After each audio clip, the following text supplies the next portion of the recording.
Chapter 902. Say something, Lord Su. Wei Liao couldn't stay calm anymore. I can't say. Then you can't prove your innocence. As the owner of this house, there were witnesses who said that you were in your bedroom, and the victim jumped from your bedroom. You're the only one missing from the surveillance footage. Young Master Su, we have reason to believe that you have something to do with this. Please cooperate with us and follow us back to the station for investigation. Gao Ran was a very upright person. Although he was usually joking around, he had a sharp tongue. However, when it came to handling cases, he was swift and decisive. He wouldn't give face to Su Yu just because the other party was Su Yu. He still wanted to do business as usual. Su Yu nodded. Okay, I'll go back with you. You can also investigate what happened. Watching Su Yu follow Gao Ran's car back to the police station, everyone's expression became complicated. I feel like Lord Su is protecting someone. Could it be the real murderer? Tang Chuan said hesitantly. Jiang Xiaowei said coldly, I feel like someone is deliberately framing Su Yu and making him the scapegoat. Wei Liao nodded. I agree, I think so too. Even Zhao Qingya has never entered Lord Su's bedroom. He wouldn't bring a strange woman there. So, they don't believe that Su Yu has something to do with this. But where did Lord Su go when he disappeared? Tang Chuan asked. Jiang Xiaowei was silent, Wei Liao was silent. Wei Liao looked at Su Yu's female assistant and waved his hand. When did President Su leave the house? Around 8 p.m. Where did he go? The female assistant shook her head. I don't know, but President Su said that if anyone asked, we should tell them that he went back to his bedroom. Wow! What a coincidence, Tang Chuan sighed. Su Yu wouldn't be so stupid. If he really did it, he wouldn't have taken the initiative to tell others that he was in the bedroom. So, is this a coincidence, or is someone trying to frame you? Tang Chuan continued to ask. We'll have to wait for the police's conclusion. The group of people were worried sick at heart. They were no longer in the mood to stay. The news of Su Yu being taken away and the murder in the Su family's villa spread like wildfire. The reporters who were squatting at the door were worried that they wouldn't have anything to report, but now they had. A life had been lost at once, therefore, most of the headlines on the second day were strange murder case occurred at Star Imperial's President Su's birthday banquet, suspected to be related to him, assisting police in investigation. When the Su family found out, they couldn't sit still. Old Master Su went directly to the police station to bail him out. The police chief was so scared that he wanted to get up and pour tea for him personally. Chief, why are you here? Bureau Chief Liao nodded and bowed. Humph. You arrested my grandson, so of course I have to bail him out. But this matter hasn't been investigated thoroughly yet, Chief. Bureau Chief Liao seemed to be in a difficult position. There were so many pairs of eyes watching, and so many media outlets were paying attention to this matter. If he let Su out directly, he might be scolded by the people for being an idiot. Then can I see my grandson first? Master Lord Su's face was full of anger. Yes, this way please. Bureau Chief Liao led Master Lord Su all the way to the interrogation room. Su Yu was treated well and was drinking tea. Grandpa, why are you here? You little brat, such a big thing happened, how can I not come? Master Lord Su looked at his grandson with heartache. Ha, I'm fine. You're still laughing. Tell me the truth, what happened? Master Lord Su asked angrily. Grandpa, it really has nothing to do with me. I don't know that woman, and I've never been to the crime scene. I knew it. You didn't do it, right? Master Lord Su knew his grandson well. If Su Yu said he didn't do it, then he definitely didn't. Did you hear that? It's not my grandson. Hurry up and let him go, Master Lord Su ordered stubbornly. Bureau Chief Liao looked like he was about to cry. Old Chief, don't make it difficult for me, okay? If I find out the truth, I'll definitely let him go. It's okay, I'm not afraid of the investigation. You guys investigate properly, I also want to know who did it. Su Yu was full of confidence. Just then, Gao Ran walked in with some documents. He walked up to Bureau Chief Liao and said, Bureau Chief, the test results are out. The victim took drugs before she died, and the urine test was positive. She wasn't sexually assaulted, but... Continue, Bureau Chief Liao ordered. But there were traces of young Master Su's skin under the victim's fingernails, so, we have reason to believe that the victim was in contact with him, or that he pushed her down the stairs. Are you fucking kidding me? Su Yu was furious when he heard this. He stood up and pointed at Gao Ran. Chapter 903. I'm not joking with you. Director Liao, take a look. This is the test report. Then, Gao Ran handed him the report. Director Liao's expression was serious after reading it. Old Chief, this. Director Liao seemed to be in a difficult position. Although he couldn't afford to offend Chief Su, the law was the same as the law. However, if the emperor broke the law, he would be punished the same as the commoners. Moreover, all the media outlets were reporting on this matter. If he publicly bailed Su Yu out, the consequences would be unimaginable. I guarantee with my military rank that my grandson would never do such a thing.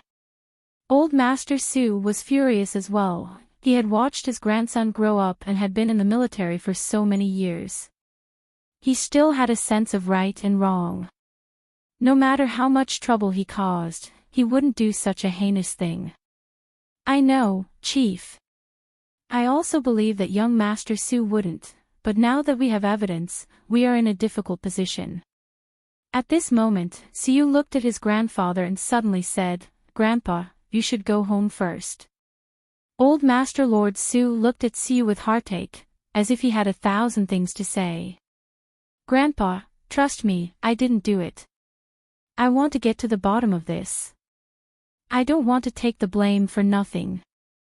You should go, I'll stay and continue to cooperate with the investigation. You. Old Master Lord Su looked at his grandson with a frown, extremely conflicted. Su Yu held his grandfather's hand. Trust me. The men of the Su family won't be tripped up so easily. Finally, Old Master Su let out a long sigh. Then, he said, Grandpa will wait for you at home. Okay. Finally, Old Master Su drove away. The media went crazy with the news. Some people even posted on forums that Su Yu's murder was proven. The military chief's grandfather went to the police station to negotiate, but to no avail. As soon as this post came out, everyone was in an uproar. Su Yu looked down and carefully recalled everything that happened last night. He vaguely remembered that in the chaos, a woman seemed to have fallen. Then, he reached out his hand like a gentleman. The woman's nails were too long and accidentally scratched the back of his hand. Was the skin shavings from that time? He didn't even see what the woman looked like before he turned around and left.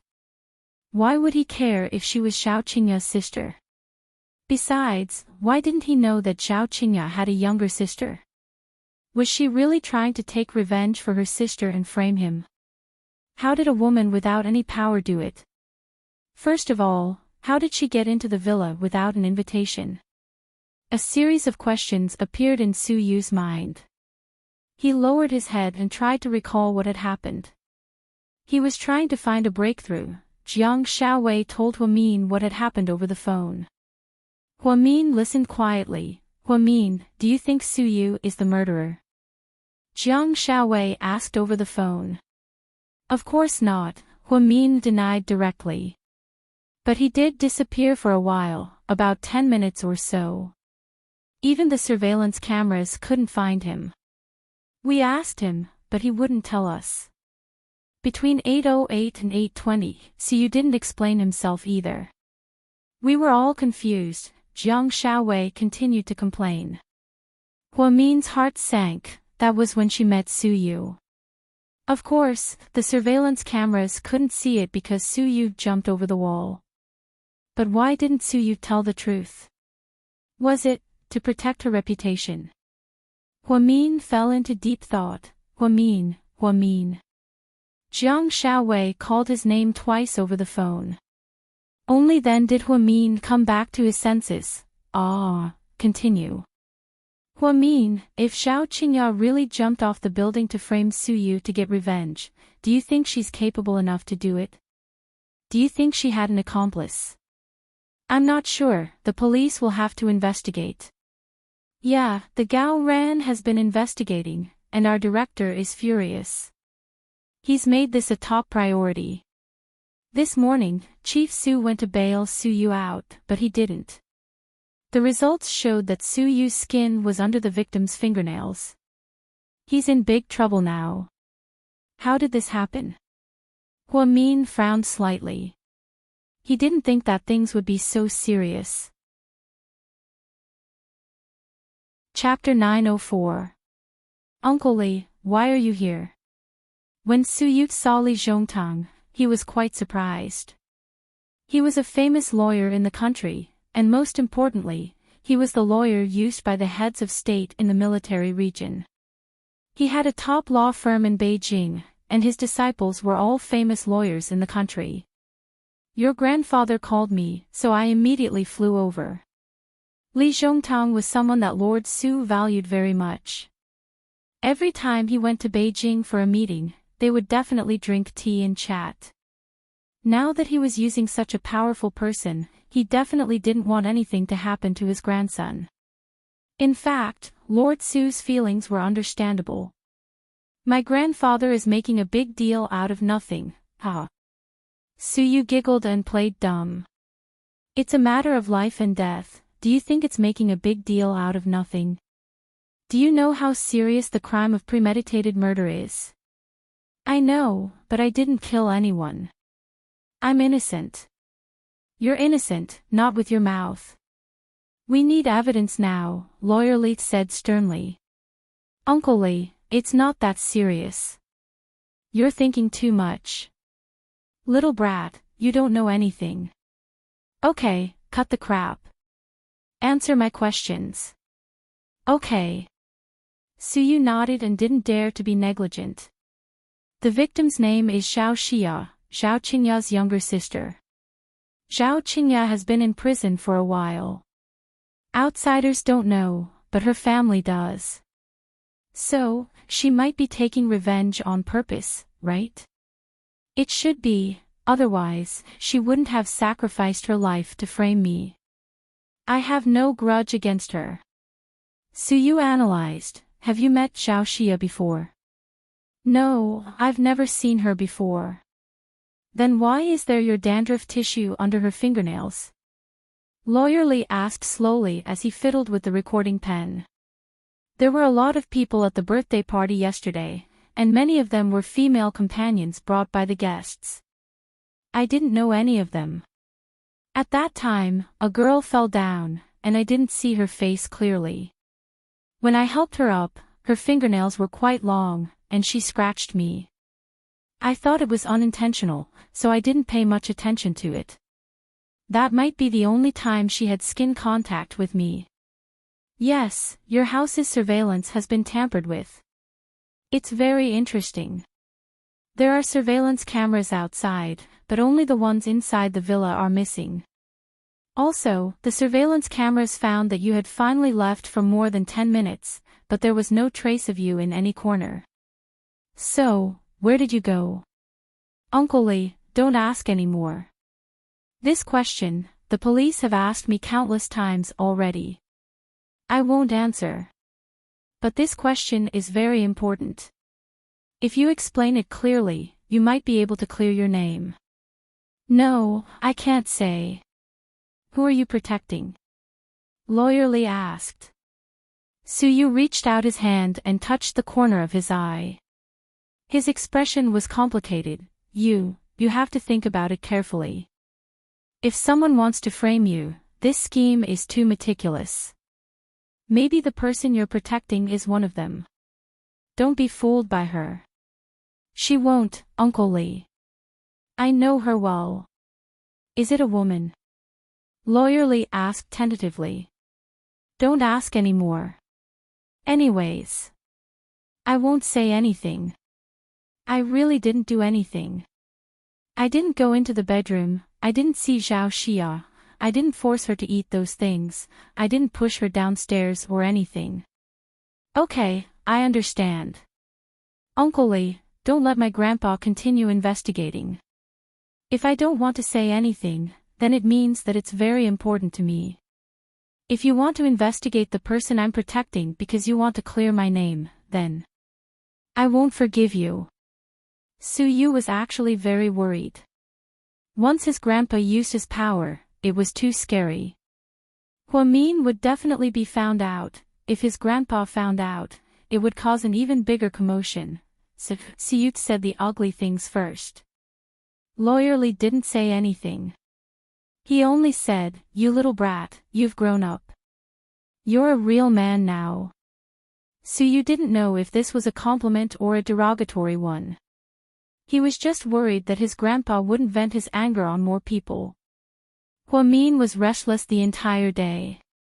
When he had dinner with Qin Chu, his eyes were also wandering. "Honey, what's wrong?" Qin Chu put down his chopsticks and asked.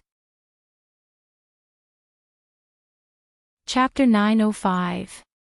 Honey, I want to talk to you about something, haha. What is it? Didn't I go to the birthday party yesterday? Su Yu's party, I told you about it before.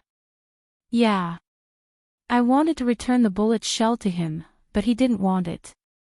He said that he wouldn't take back what he gave away. I don't have to use the bullet shell, and I can throw it away, but I don't want to return it. Okay, then just leave it there. Qin Chu didn't think it was necessary to make a big deal out of it since it was just a bullet shell. Then I snuck out, you know that, right? I didn't want to be a bad influence, so Su Yu snuck out to see me. We talked for about 10 minutes, and when I left, it was exactly 8:20 p.m. Honey, what are you trying to say? Qin Chu could tell that Huamin was beating around the bush, and her gaze was very evasive. So, he asked her directly, "Honey, did you know that something happened to Su Yu?" "Yes, the whole city is talking about it." Qin Chu nodded and didn't deny it. "Actually, I heard from Jiang Xiaowei that Su Yu disappeared from the surveillance cameras, and that's why he's being suspected. He was with me for about 10 minutes, and we were talking, so I'm his only witness." "So, what do you want to do?" Qin Chu's expression became complicated. He seemed to have guessed what his wife was going to say. "Honey, I want to testify for Su Yu." "No," Qin Chu refused without hesitation.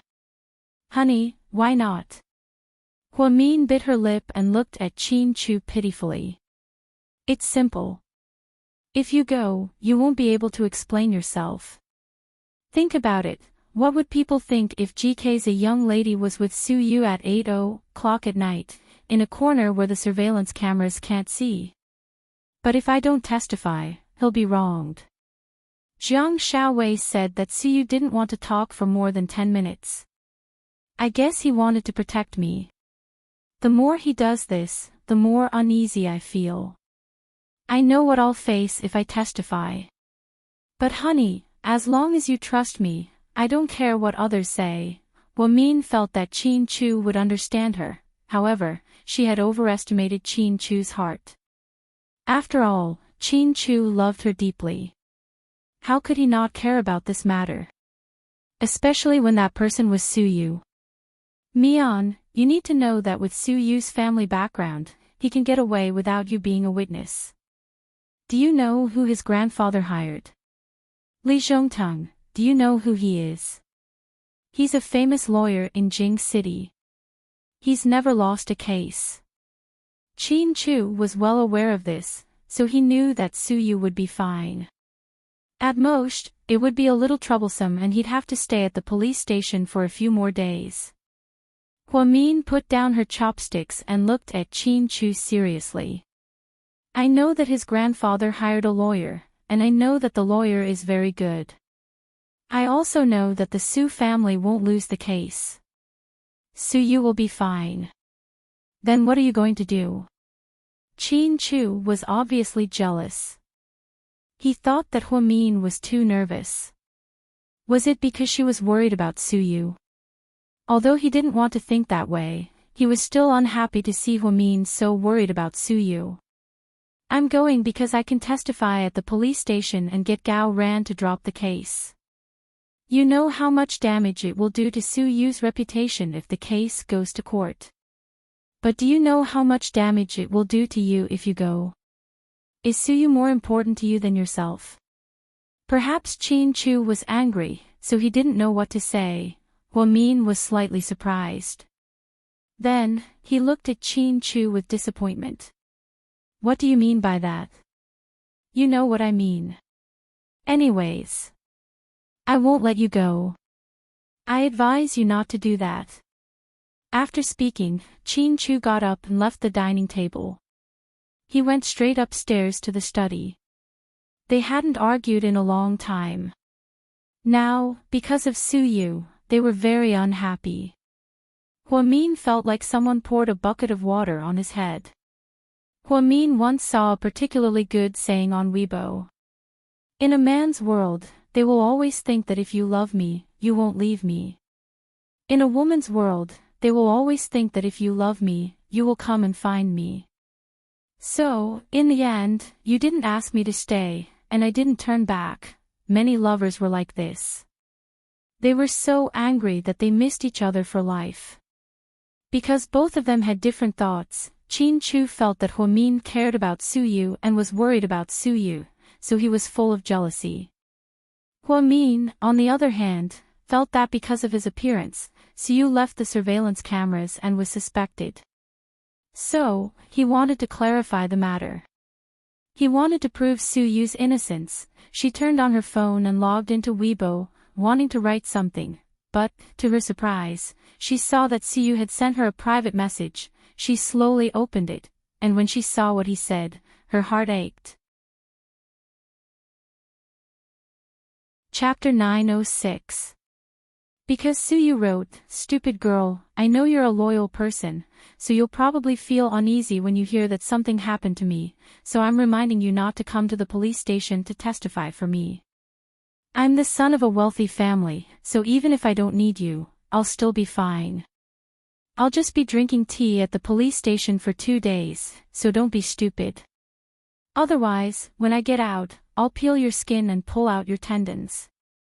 Suyu's words were too Suyu style. It was ridiculously awesome, and it even contained a threat. It was domineering. However, Huamin knew all too well that he was still worried about implicating her, so he warned her not to go. But the more he was like this, the more uneasy Huamin felt. She wasn't Mary Sue, so she wouldn't be overflowing with compassion and want to save everyone. She just saw through the fickleness of human nature over the years, so she knew how to be grateful and know how to repay a drop of water with a spring. Because in this world, no one has the obligation to treat you well without asking for anything in return. She remembered that not long ago, she saw a very popular post on her WeChat Moments. Many people want to treat you to dinner at night, but few can buy you breakfast. Many people want to treat you to drinks, but few can take care of you when you're drunk. Many people care about you when you're sick, but few can take you to the doctor and buy you medicine. Many people want to add flowers to your brocade, but few can help you when you're in need. Many people want to pursue you, but few are willing to be responsible for you. Many people talk big, but few can help you when you're in trouble. So, we must cherish those friends who are worth cherishing. If Huamin had never treated Suyu as a friend before, then at this moment, she was going to break her promise. Because there were really too few friends like Suyu. Strangers wouldn't protect you without caring about anything. Huamin felt that if she didn't do anything and continued to pretend to be mute, then watched Suyu go in and out of the police station, her conscience would be uneasy. She wouldn't be able to sleep well at night. She was silent for a long time, and finally replied to Suyu. From this moment on, you, Suyu, are my friend, Huamin. When he saw the reply, Suyu was overjoyed. He was as happy as a child who had won first place in an exam. In the middle of the night, he sat on the chair in the interrogation room. It was boring, and he drank pot after pot of tea and coffee. It was said that the police officers would organize the information and start to prosecute him tomorrow before going to court. Although it would take some time, he believed that he would definitely be acquitted. Firstly, it was because she did not do those things. Secondly, it was because Uncle Lee had never lost a lawsuit. It was just a small punishment. Many actresses from Imperial Star were coming to visit, including Jian Tong, Wei Liao, and Tang Chuan. However, Suyu refused to meet him. The reason was simple. He didn't want to repeat the same thing over and over again. He wouldn't tell them where he went in those 10 minutes. In fact, everyone really wanted to know what and who Suyu was protecting. When Huamin returned to the bedroom, Qin Chu was still in the study. She knew that he was angry. Huamin went in, took a hot shower, and went to bed. Then, she set the alarm and went to sleep. She didn't think she did anything wrong. Qin Chu didn't believe her. He was thinking too much. It was good for him to calm down. Qin Chu didn't come in until it was almost dawn. Looking at Huamin, who was sleeping soundly, his eyes turned from cold to gentle. Although he was still angry at her, he still thought she was cute when she slept. He couldn't get enough of her. In the study, he smoked a whole pack of cigarettes. He finished all 20 small Russian cigars. He was in a bad mood. However, thinking about it, Huamin was probably just asking for his opinion. If he didn't agree, she probably wouldn't make the decision. After all, this matter had a huge impact. When Huamin woke up in the morning, Qin Chu was already gone. There was warm milk and sandwiches on the table. Even if they were in a cold war, he didn't forget to make her breakfast. Huamin's heart warmed. She finished the milk and drove to the police station. Huamin, why are you here? Gao Ran was surprised to see Huamin so early in the morning. Gao Ran, I want to testify for Suyu, Huamin said word by word. What did you say? Gao Ran was completely dumbfounded. Chapter 907. Gao Ran. Suyu refused to say that he disappeared from the surveillance cameras at 8:08 that day because he was with me at that time. With you? Gao Ran was even more surprised. Then, Huamin roughly explained the entire situation. Gao Ran was completely petrified. It took him a while to react. But, you have no proof. How do you prove that you were outside the mansion at that time? Gao Ran was a police officer, so he was very particular about evidence. I didn't drive that day, so I took a taxi. Because it was rush hour and there was traffic, it wasn't easy to get a taxi. So, I used a taxi app and paid for it.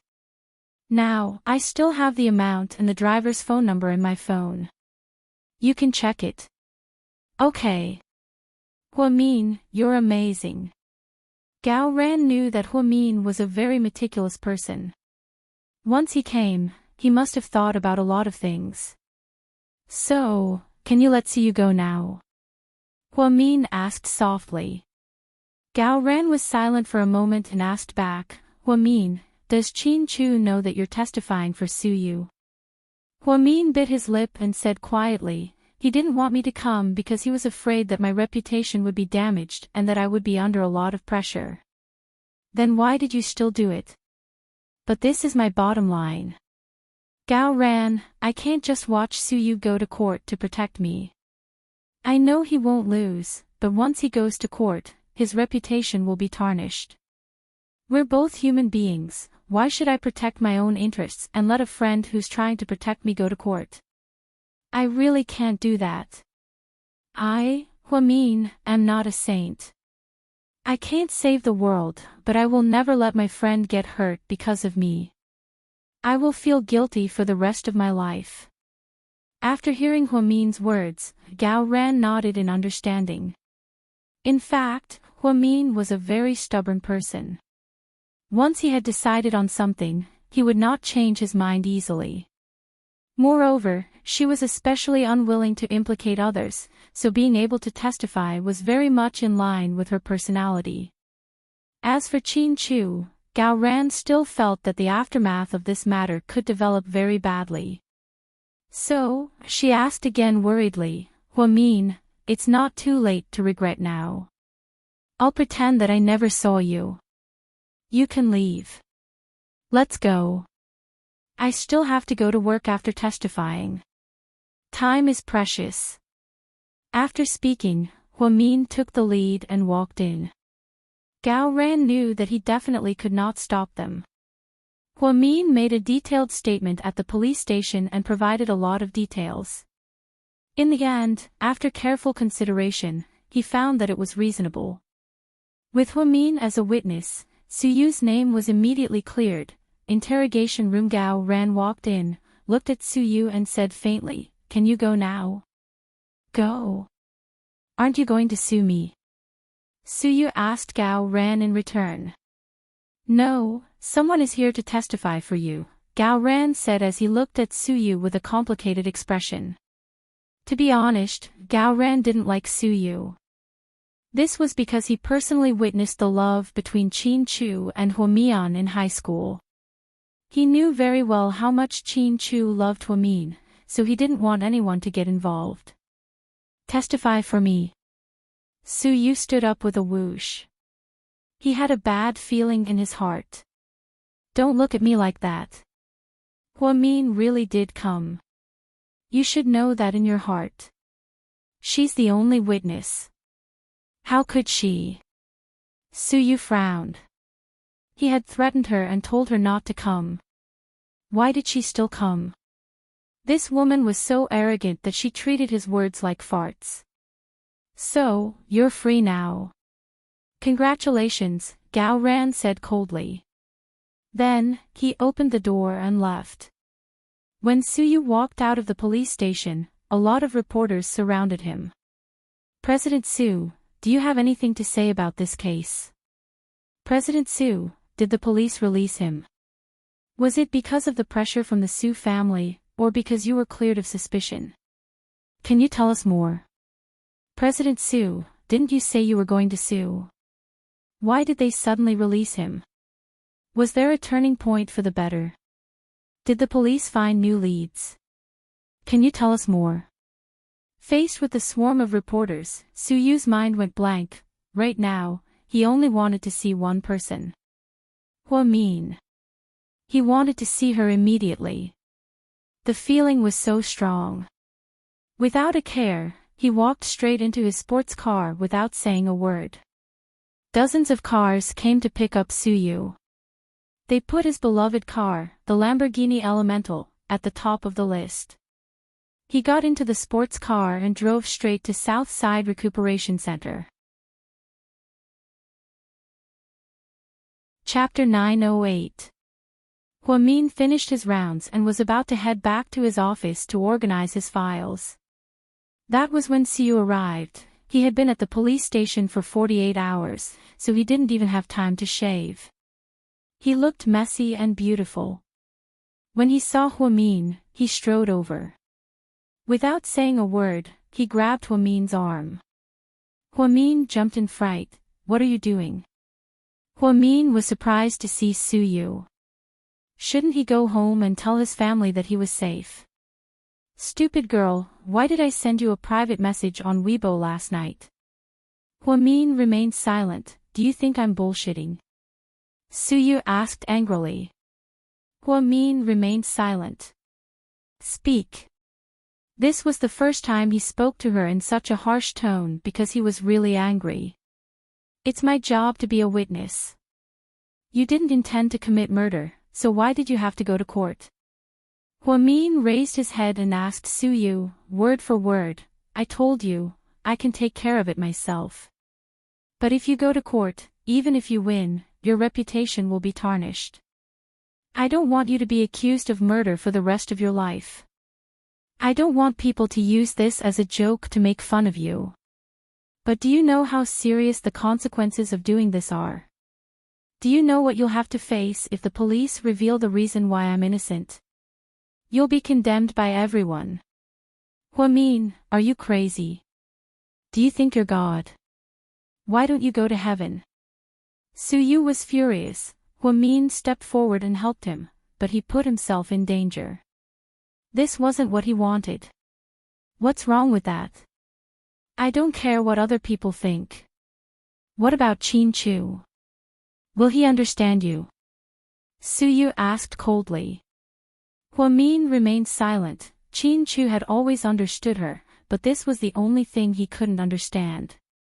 You're too impulsive. You're just one step away. As long as I go to court today, I can go home and everything will be over. But I will feel guilty for the rest of my life, Huamin said word by word. Suyu was slightly stunned when he heard this. Suyu, I have my own principles. You don't have to teach me what to do.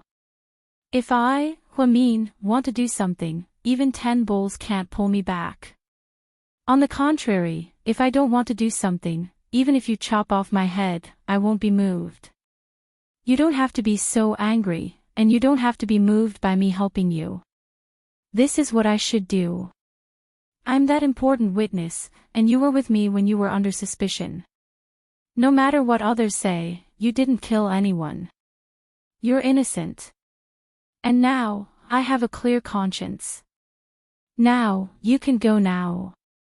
After speaking, Huamin turned around and walked into her office as if nothing had happened. She slammed the door shut with a loud bang. Suyu stood at the door, stunned. For a moment, he actually had the urge to hug her fiercely. But he resisted the urge. Huamin. This name was deeply ingrained in his heart. Huamin had become a special kind of religion in his heart. This woman was unbelievably arrogant. She had a halo around her that he couldn't extricate himself from. After Suyu came out, the Public Security Bureau released an official Weibo post. They wrote down Huamin's testimony in detail, including the location and time of their meeting.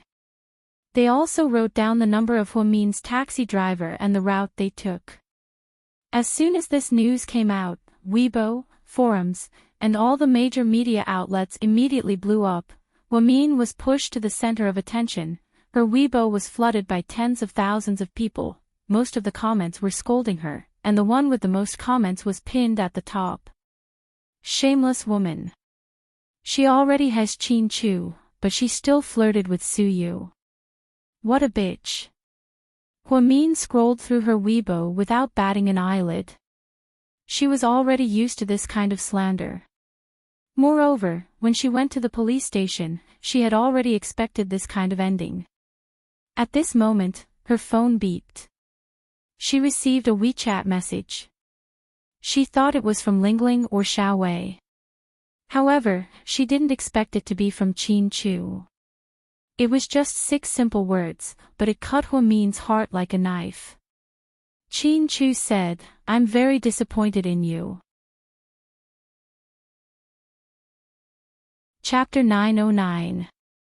Yes, Qin Chu said that he was disappointed in her, and this sentence was more painful than anything else. She hesitated for a long time before finally replying, I don't think I did anything wrong. Yes, until now, she still didn't think she did anything wrong. Only by testifying for Suyu would she not feel guilty and would she feel righteous. After waiting for a long time, Qin Chu still didn't reply. She knew that he was really angry. Before she got off work, Zhu Lingling, Jiang Xiaowei, and the others bombarded her with calls and WeChat messages. She wasn't in the mood to reply. She simply replied with a sentence and then rejected them with the excuse that she needed to see a patient. In the afternoon, she went to the VIP room on the top floor to see Ni Yang. Ni Yang was also paying attention to this incident and even posted on Weibo to support her. However, he lost a lot of fans because everyone thought that he was trying to suck up to a young lady of GK. When they were at the door, Sister Ingzi specifically asked Huamian to comfort Ni Yang. Hey, patients aren't allowed to play computer games. Put it down. As soon as Huamin walked in, she began to lecture Ni Yang. Ni Yang turned around and saw that it was Huamin. He immediately put down the tablet in his hand. Oh my. Huamin, how can you still laugh? The world outside is turning upside down. Am I supposed to cry? Huamin walked over and sat down across from Ni Yang. She picked up an orange, peeled it, and handed it to Ni Yang. Oranges and kiwis are high in vitamin C, remember to eat more. Sister Huamin, you're all over the news right now, do you know that? I know. You've been defamed so badly. I went on Weibo to help you and got defamed. A lot of people can't tell right from wrong and turn from fans to haters. Fuck, there are so many idiots who don't know the truth. Ni Yang knew what kind of person Huamin was, so he stood up for him. You. As a public figure, you shouldn't be so irrational. You even went to argue with your fans. You must be drunk. Hurry up and delete your Weibo. No, I've already said that I'll support you to the end. Ni Yang was resolute. Those people must be scolding you for having bad morals, right? Huamin asked with a smile. How did you know? Sister, you really can predict things like a god. Just think about it. They must be repeating the same words over and over again. Huamin was very calm. He peeled another orange for himself and ate it. But what's going on? You're not really having an affair with Suyu, are you? Cough cough. What about our legs? Stinking brat. Do you also think I'm that kind of woman? Of course not, I just think that you might have been touched by Suyu, haha. After all, the song he sang last time, even I was moved. Those in the know all knew that the song was for Huamin, not Jian Tong. Huamin licked his lips and didn't say anything else. Forget it, let's not talk about this. Get ready for the surgery in the next few days. So soon. You've already decided. Yes, we've been preparing for a long time. We're just waiting for the surgeons to arrive. One of them went out of town for a meeting, and we're waiting for him. To make sure that nothing goes wrong, we've assigned 1 surgeon and 3 assistants. That's so grand, it's perfect. Ni Yang was in a good mood and smiled. Of course, you're my little brother. How could I make you worry? So, you need to get well. When you're better, you need to focus on acting and bring glory to GK film and television, okay? Huamin lovingly patted Ni Yang's head. When Jixin wasn't home, she treated Ni Yang like her own little brother and felt very close to him. Ni Yang nodded. Don't worry, I won't let you down. Also, Huamin, don't worry about what other people say, just be yourself. Okay. Huamin nodded and left the VIP room. When it was time to get off work, Qin Chu still hadn't called. She took out her phone several times and wanted to call him, but she didn't have the courage. She was afraid that Qin Chu wouldn't pick up, or would just hang up. GK Corporation. After Huamin's negative news broke out, Assistant Yang couldn't stay calm anymore. He saw with his own eyes that his boss's face was as cold as ice. Sir, it's time to get off work, Assistant Yang looked at his watch and carefully reminded him. Qin Chu didn't say anything. He sat in front of his desk with a gloomy expression. Chapter 9-10 You guys can leave now. Chin Chu's voice was cold. It was the first time Yang had seen his boss in such a low mood. He didn't yell at them, he didn't give them orders, and he didn't vent his anger on them. He just sat there quietly, making Yang's heart ache. As soon as a young lady's negative news was exposed, the PR department came over to ask if they should deal with it. But the president didn't answer. She went to help Suyu, so why did GK have to deal with it for her? How could he not be upset? Plus, at a time like this, any PR statement would be a joke. T-City, Jiang Lingyue was in a great mood when she saw the news. Ha! God has eyes. Huamin, I didn't expect you to have such a day. Jiang Lingyue was basically exiled from T-City. She didn't even attend the 30-year anniversary. She hated Huamin to the extreme, so she wanted something to happen to her as soon as possible.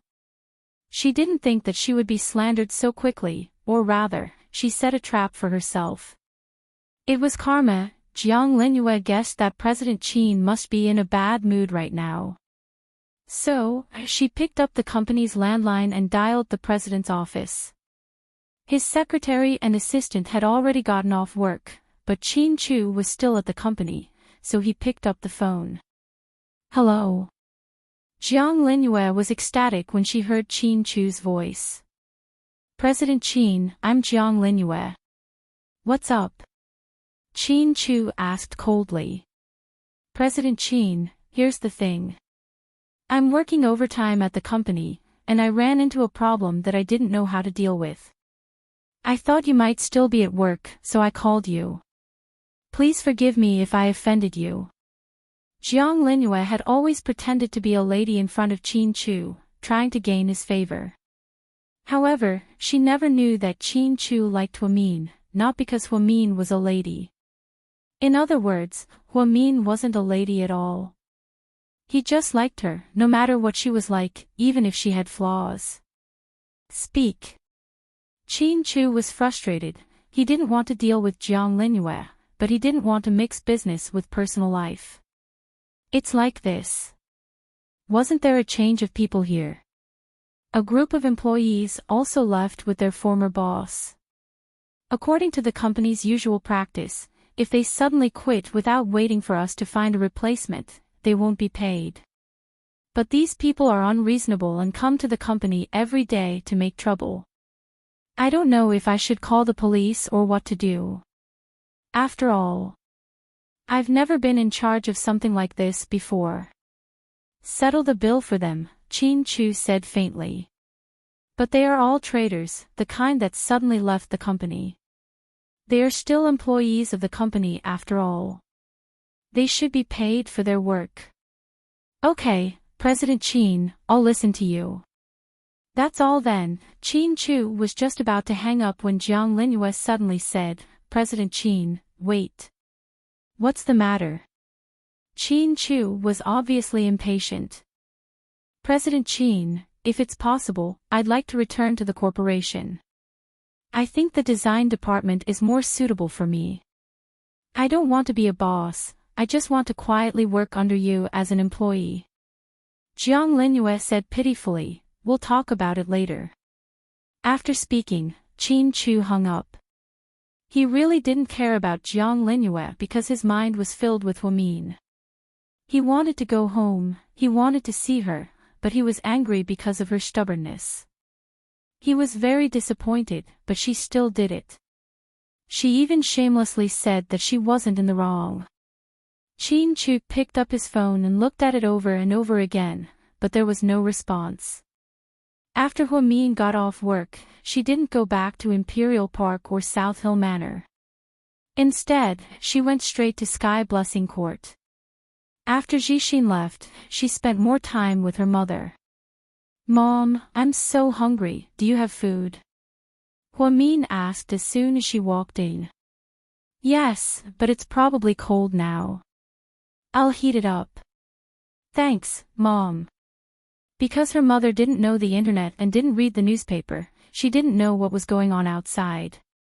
Huamin thought that home was the quietest place in the world. Just then, her phone rang. She thought it was Chin Chu and immediately picked it up. Hello. Little sister Mian, do you want to come out for a drink? My treat. It was Hua Xiqian's voice. Chapter 9:11. If it was any other day, Hua Min would definitely say no. But today, she had been suppressing her emotions all day and wanted to drink. Therefore, she said, if I go out to drink with you at this time and someone takes a picture of me, wouldn't that make things worse? You're not even afraid of the rumors about you and Su Yu. Why would you be afraid of me? Hua Xiqian sneered. When Hua Min heard this, she actually thought that he made a lot of sense. Tell me, where do you want to meet? For Square Street Old Town Bar, I'll wait for you. After speaking, Hua Xiqian hung up the phone. Hua Min got up and put on her jacket. You're going out?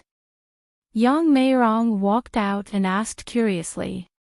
Mom, I'm sorry, but I can't eat anymore. Please, I'm going out for a bit, but I'll be back tonight. Remember to leave the door open for me. After speaking, Hua Min walked out the door and hailed a taxi to meet up with her. 20 minutes later. For Square Street Old Town Bar. It was a dimly lit bar with very few people. Hua Min walked in wearing a black cashmere coat, black heels, white gloves, and a scarf. She was dressed like a Korean drama. Hua Xiqian was wearing a coffee-colored leather jacket and slim-fit trousers. He was still as handsome as ever. The truth was, he had always been quite good-looking, but his aura was too dark. Therefore, Hua Min and Chin Chu didn't really like him. I thought you wouldn't come. Hua Xiqian smiled as she held a cocktail in her hand. Hua Min didn't say anything. She sat in front of the bar stool, looked at the bartender, and said in a dull voice, a dozen Budweisers. You don't drink cocktails? No, the alcohol content is too low. Hua Min was quite the tomboy. Ha! I like how you act cool. Hua Xiqian laughed. Hua Min picked up a bottle of Budweiser and downed it in one gulp. Hua Xiqian narrowed his eyes and looked at Hua Min in the dim light. He found that she was still as beautiful as she had been 7 years ago. She was just as stubborn and stubborn. Hua Min's personality would cause people to have two extremes in their lives. He would either love them the most or hate them the most. There would never be anything in between. Su Yu and Chin Chu, Jiang Xiaowei, and Zhu Lingling, they all loved Hua Min very much, whether it was as a friend or a lover. Jiang Linyue, He Man, Zhao Qinya, and Song Yishe all hated Hua Min, whether they were rivals in love or enemies. Hua Xiqian was the only one who had a love-hate relationship with her. He loved her because no matter how many years had passed, her heart remained unchanged. It was as if she was still that stubborn and pretentious little girl from many years ago. He hated her because her gaze never lingered on him for long. Even if he missed her so much and cared about her, he once said that Hua Min only had eyes for Chin Chu. It was as if all the men in the world were dead. He couldn't accept this kind of contempt. It was also a torturous process for any man who loved Hua Min. If you knew this would happen, why did you still do it? With your brain, you shouldn't have let yourself get stuck in this mess. Hua Xiqian's words were like pearls of wisdom. He put away his usual playful face and spoke in a serious tone. Hua Min picked up the second bottle of Budweiser and drank half of it in one gulp. Then, she shook the other half. She slowly said, because I'm Hua Min. Hua Xiqian's gaze became deep. A strange light seemed to dance in his eyes. She was right. She was the only one who didn't play by the rules. That was why there was such a unique Hua Min in the world. I thought you wouldn't go against Chin Chu. It's one thing for me to love him, but it's another for me to be a person. There's no conflict. I don't think I disobeyed Chin Chu, I just think it's my way of being a person, that's all, Hua Mian said slowly. Since you did it, why do you look so depressed? If I'm not mistaken, you guys fought? Hua Xichen probed. After hearing this, Hua Min's gaze became slightly lonely. We didn't fight. It would be great if we did, Hua Min slowly said. Then you're in a cold war, right? Hua Xichen continued to ask. Sometimes, fighting was also a way of communicating. Fighting wasn't scary, but fighting without fighting was scary. A cold war was the scariest way to communicate. Chapter 9:12. Hua Min didn't answer, but silence meant silence. Mian, have you ever thought that you and Qin Chu might not be suitable for each other? Hua Xichen stared at Hua Min's handsome side profile and said slowly. I used to think about it, but I didn't think about it after we got married. We've decided to be husband and wife for the rest of our lives. But, you have to know that some paths have to be flexible. You can't just walk down the same path until the end. You know it's a dead end, but you still have to walk down it. In the end, you'll end up with nothing and bruises all over your body. Is that really a good thing? Hua Min fell silent. She had been through a lot with Qin Chu, and the only thing that kept them together was their love for each other. If love was gone one day, then what was the point of her and Qin Chu? Was it better to forget each other than to help each other in times of need? Many people didn't know each other at first, but they didn't forget each other in the end. Many stories started with, I'll give you happiness, but ended with, I wish you happiness. What about them? She was 24 years old, and Qin Chu was 27. They got married half a year ago. Although it wasn't out of Hua Min's will, Hua Min truly loved Qin Chu. She thought that being together was the best ending for them. However, Hua Xichen's words made her feel lost. Were they really not suitable for each other? Would they be better off if they were separated? When Qin Chu drove back to Imperial Park, he didn't see Hua Min, just as he expected. She didn't come back. Qin Chu called Uncle Li at South Hill Manor. Uncle Li said that she didn't go back there either. It seemed like she went back to Sky Blessing Court. According to the script, he was supposed to pick her up and coax her. In the end, they would reconcile. However, Qin Chu didn't do that this time. He was a little tired. He felt like Hua Min didn't understand him. He had already analyzed the pros and cons so clearly. However, she still didn't care about his feelings and released this series of negative news. He could ignore the loss of GK's stock market, but money was just a worldly possession. But had she ever thought about how she would treat her husband? At this moment, Qin Chu's phone rang. He immediately picked it up and glanced at it. He was a little disappointed that it was not Hua Min. Qin Chu, I'm Isher. Song Isher's voice was very gentle. Qin Chu's expression was very indifferent. Are you free now? I want to see you. Now? Qin Chu was a little surprised. Yes, I'm in the Imperial Park area. Why are you here? Qin Chu frowned slightly. I always felt that it wasn't very convenient to live with my parents.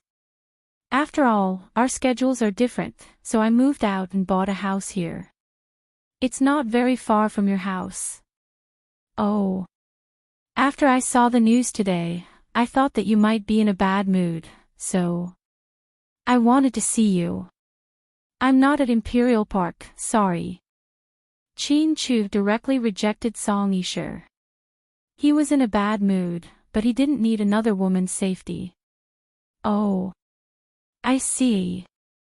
Okay then, let's meet another day. Song Yisher hung up the phone and looked at the Maybach Park downstairs. She was a little disappointed. It seemed like Qin Chu had always been wary of her. Even though he was in a cold war with Hua Min, he still didn't want to see her. On the other side, Hua Min had already drunk about 10 bottles of beer at the bar. However, he didn't look like he was about to get drunk. Don't drink anymore, Hua Xichin gently advised. What? didn't you want to treat me? Are you afraid that I'll make you poor? Huamin half joked. No, I'm afraid that your stomach is acting up. Huamin fell silent again. After a while, she suddenly asked, Huasiqian, do you like me? Huasiqian's body trembled slightly when he heard this. He never thought that Huamin would ask him such a direct question. If I said yes, would you believe me? After a while, he reacted and smiled at her. Chapter 9:13. Huamin placed the empty bottle on the bar with a bang. Then, he looked at Huasiqian and smiled. Of course not. Why not? He tilted his head and looked at Huamin curiously. His eyes were filled with love and adoration, because you're born with a mask on your face. Someone like you only loves yourself, why would you like someone else? Haha, if I'm not wrong, you don't like Immerse at all, but she likes you a lot. That's why she keeps testing you, trying to find out who you like. She suspected me before, right? You're smart, Huasiqian said softly. But maybe she doesn't know that people like you are just putting on a show with everyone. You just want the whole corporation. Don't worry, I don't want the inheritance, and you don't have to rack your brains to come up with ways to deal with me. You also don't have to use the excuse of liking me to mislead me. Because I'm not a threat to you. We've always wanted different things from each other. Oh. You know what I want. Huasiqian raised his eyebrows. You want the whole corporation, unparalleled power, and endless money. Once you topple the old man, you'll be the number one of the whole corporation. Ha! Huasiqian smiled but didn't say anything. But I want a peaceful life. That's why we have different goals. But because we're both smart people, we're wary of each other, so that's what you think of me. Am I wrong? Huamin looked at him. No, your analysis is correct. Huasiqian licked his lips and finished the cocktail in his hand. When Huamin and Huasiqian walked out of the bar, she had already drunk 13 bottles of Budweiser. However, she wasn't drunk at all. You're a good drinker. Thanks for the drinks, bye. After saying goodbye to Huasiqian, Huamin hailed a taxi. Where are we going? Imperial Park, she blurted out. Then, she realized that she had given her home address, not her mother's house. The taxi went straight to Imperial Park. Huamin thought that since he was already here, he might as well go upstairs. Anyway, Qin Chu was probably asleep at this time. At worst, he could just sleep in the guest room. However, she did not expect to see Song Yisher walking in with a lunchbox just as she arrived downstairs. Thus, she stopped in her tracks. She looked at her phone. It was already 12:30 a.m. What was Song Yisher doing here? And he was even carrying supper. Did Qin Chu ask her out, or, she didn't dare to think. However, she was no longer in the mood to go upstairs. She just stood there like a fool downstairs, quietly standing there like a statue. Qin Chu was curious when he heard the doorbell. She only opened the door when she saw that it was Song Yisher. I saw your car downstairs, so I came up. You just came back, right?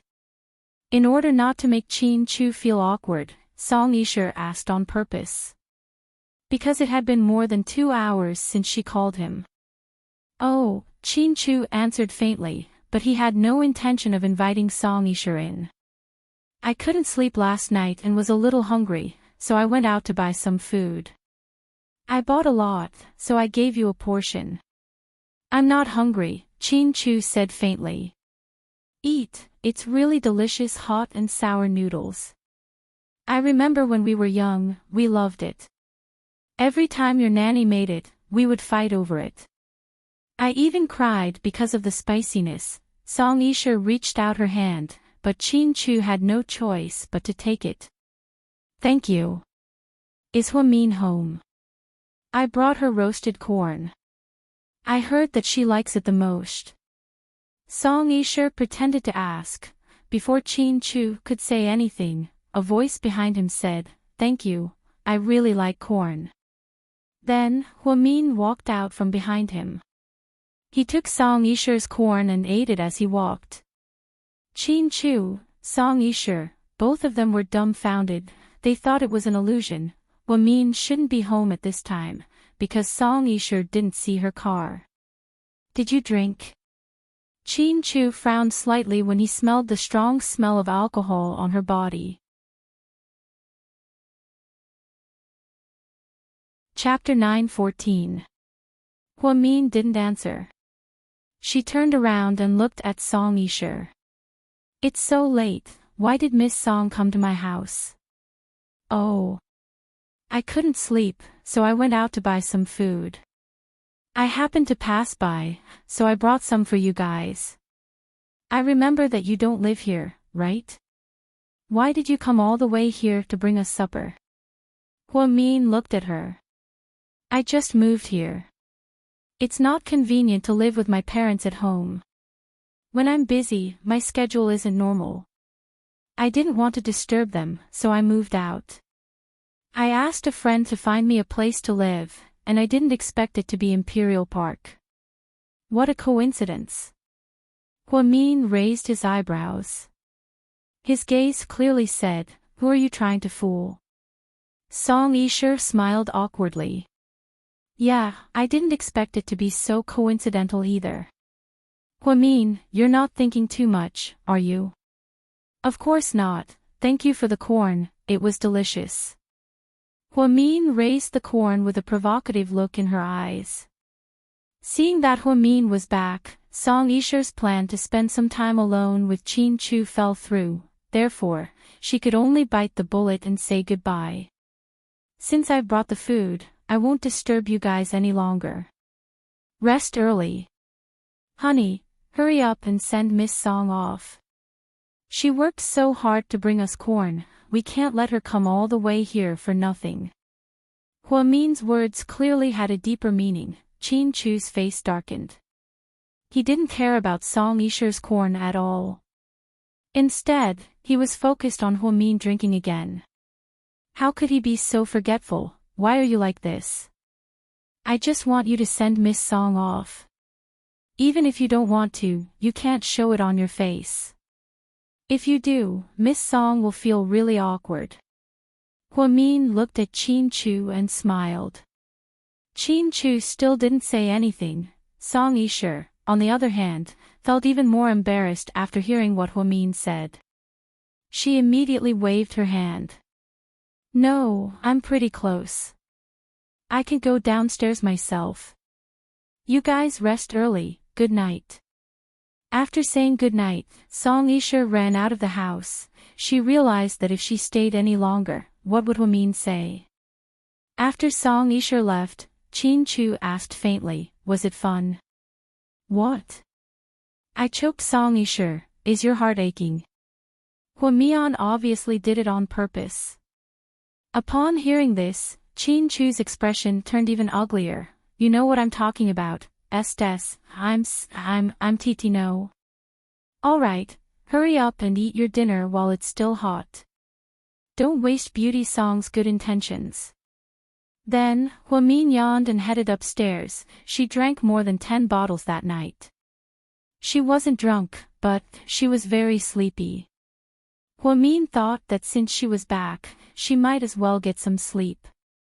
However, before she could take a few steps, Qin Chu dragged her back. Then, he blocked her at the top of the stairs. He looked down at her condescendingly. "Huamin, what do you want?" "Funny. President Qin, you're asking a weird question. What do I want? What else could I want? If I didn't come back in time, I really want to know what you and Song Yisha would have done." Huamin sneered. His eyes were filled with disdain. Actually, she didn't think that way. She trusted Qin Chu, but her mouth wouldn't let him off the hook. Qin Chu was already very angry because she testified for Su Yu, so he ignored her for an entire night. He didn't call her, didn't send her a WeChat message, and didn't even pick her up from her parents' home. This was the first time she felt bad. It was like an adult giving a child a lollipop every day, but one day, they suddenly stopped giving it to her. How could she feel good? Yeah, you came back at the wrong time. I didn't expect you to come back at all. Chin-Chu was also very angry, so he spoke in a fit of pique. Chin-Chu, good job. Hua-Mian smiled, but her smile was bleak. Chin-Chu looked at her, both loving and hating her, but he didn't know what to do with her. What about you? Didn't you do a good job too? You disregarded your own reputation, my reputation, and GK's reputation to help someone who doesn't even need your help. Hua-Min, what are you thinking? Hua-Min looked at him with a complicated expression and said, I shouldn't have come back tonight. Okay, I'm leaving. She felt like the two of them were too angry to communicate. She turned around and walked out. Chapter 9:15. Chin-Chu picked her up from behind and threw her onto the sofa. He didn't use too much force, but he didn't use too much force either. She could tell that he was angry.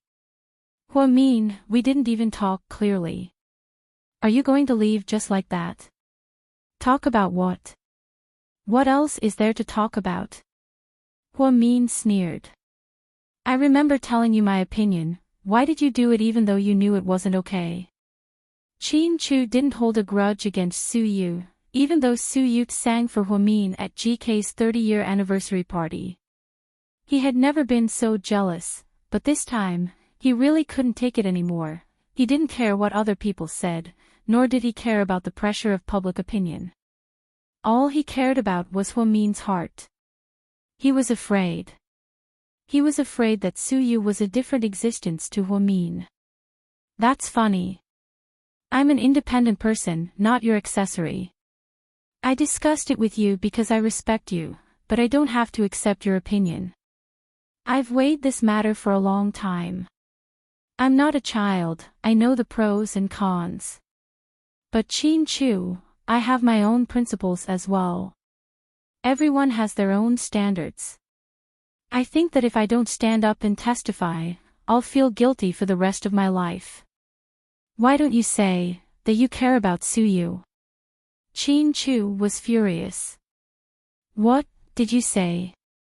Hua-Min stared at Chin-Chu in disbelief.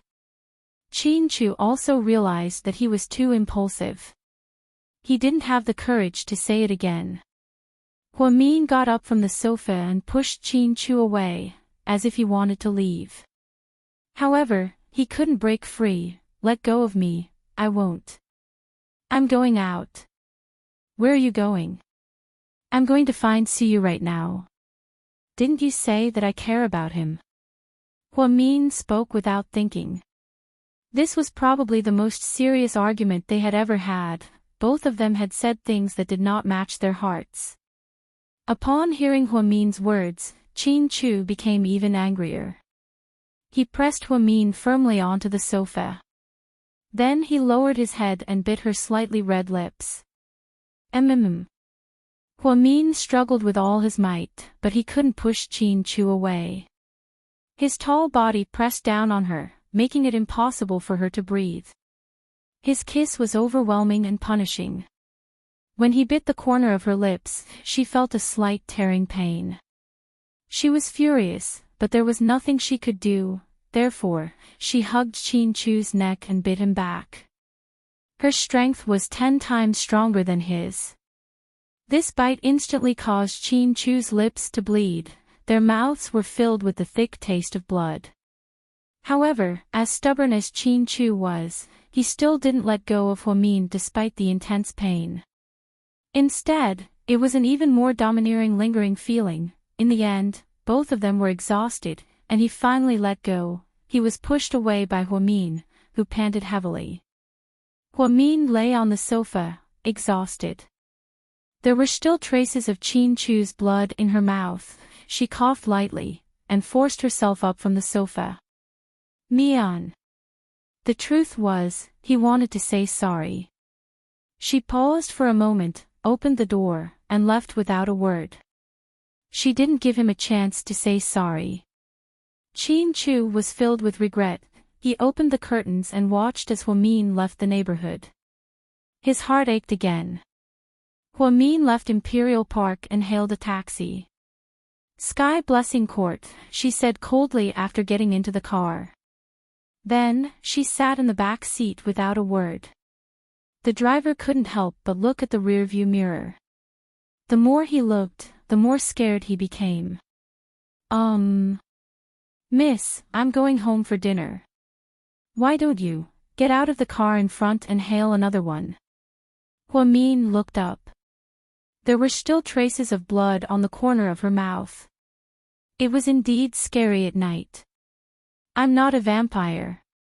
Hua-min cursed Chin-Chu in her mind. Then, she yelled at the driver. The driver was speechless. The driver trembled in fear. He didn't dare to say anything else and just kept driving. When she arrived at Sky Blessing Court, it was already 1:00 in the morning. Luckily, her mother left the door open. Hua-min quietly went upstairs, took a shower, and got into bed. She didn't know when her phone ran out of battery. She charged it and lay down. Chin-Chu dialed the familiar number on his cell phone. Sorry, the subscriber you have dialed is unavailable. His heart sank when he heard that Hua-min had turned off her phone. Chapter 9:16. The next morning, when Chin-Chu walked out of his morning meeting, Assistant Yang considerately handed him a band-aid. Sir, the corner of your mouth is... it's injured. Here, stick it on. No need, Chin-Chu coldly refused. Did a young lady bite you? Assistant Yang was a very curious child. This was the first time he saw his boss' mouth was injured, so he was quite curious. He really wanted to know if it was a young lady's doing. After all, a young lady usually looked very gentle. She wouldn't do something so wild, right? Chin-Chu faintly glanced at Assistant Yang and asked, could it be a poodle? Sir, you like dogs. Assistant Yang was stunned. You'll lose your bonus this month, next month, next month. Chin-Chu pointed at Assistant Yang. His heart was really tired. He actually used such a silly assistant for more than half a year. Assistant Yang was once again dumbfounded. Wasn't he just suspecting that his boss was bitten by a dog? Was this necessary? 3 months of bonus, hoo. He really wanted to find a place to cry for a while. After he walked out of the office, he immediately reported to everyone, the boss is in a bad mood today. Every department needs to be careful. If you say or do something wrong and get your bonus deducted, don't blame me for not warning you.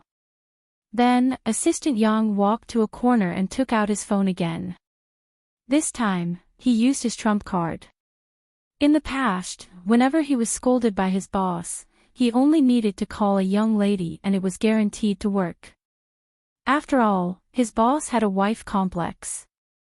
So, Assistant Yang dialed Hua-min's number. Hua-min was doing his rounds.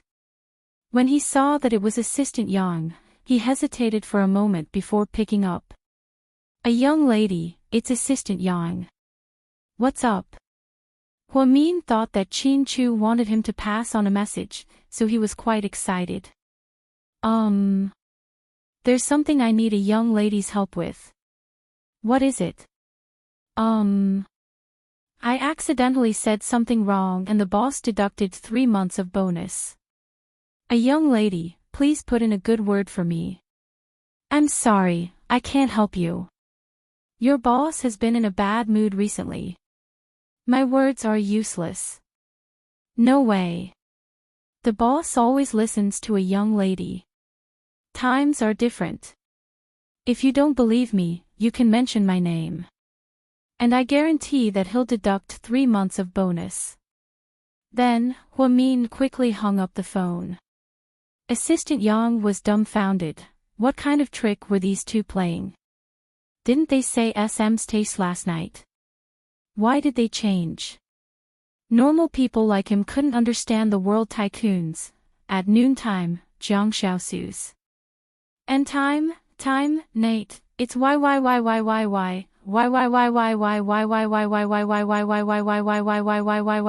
Xiaosu also did a prenatal checkup, killing two birds with one stone. Hey, you being a witness is making a big deal out of this.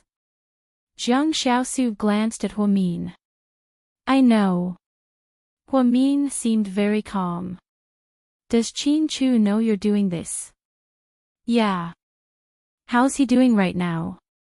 He's going crazy. Huamin thought back to Qin Chu's condition and concluded. Haha, if it were me, I'd go crazy too. I'd definitely be jealous. It doesn't matter who that person is, as long as it's not Su Yu. You just had to testify for Su Yu and put yourself at the center of the storm. If I don't testify because I'm scared, then I'm not Huamin. I'll just be Huamin the turtle. Huamin felt like he couldn't be a Mary Sue, but he still had to have a bottom line. She just stood up to clarify the truth. This was a very normal thing to do. She wasn't trying to save the world, so was it necessary? Hearing Huamin's words, Jiang Xiaosu almost spat out the water in her mouth. Don't tease me, I didn't realize you had such a funny side. I'm just stating the truth, okay? Huamin said as he picked up some food. Oh, right, I almost forgot about something important. After speaking, Jiang Xiaosu turned sideways, took out a long call log from her bag, and handed it to Huamin. Here, my friend pulled up the call log from your old phone. Take a look.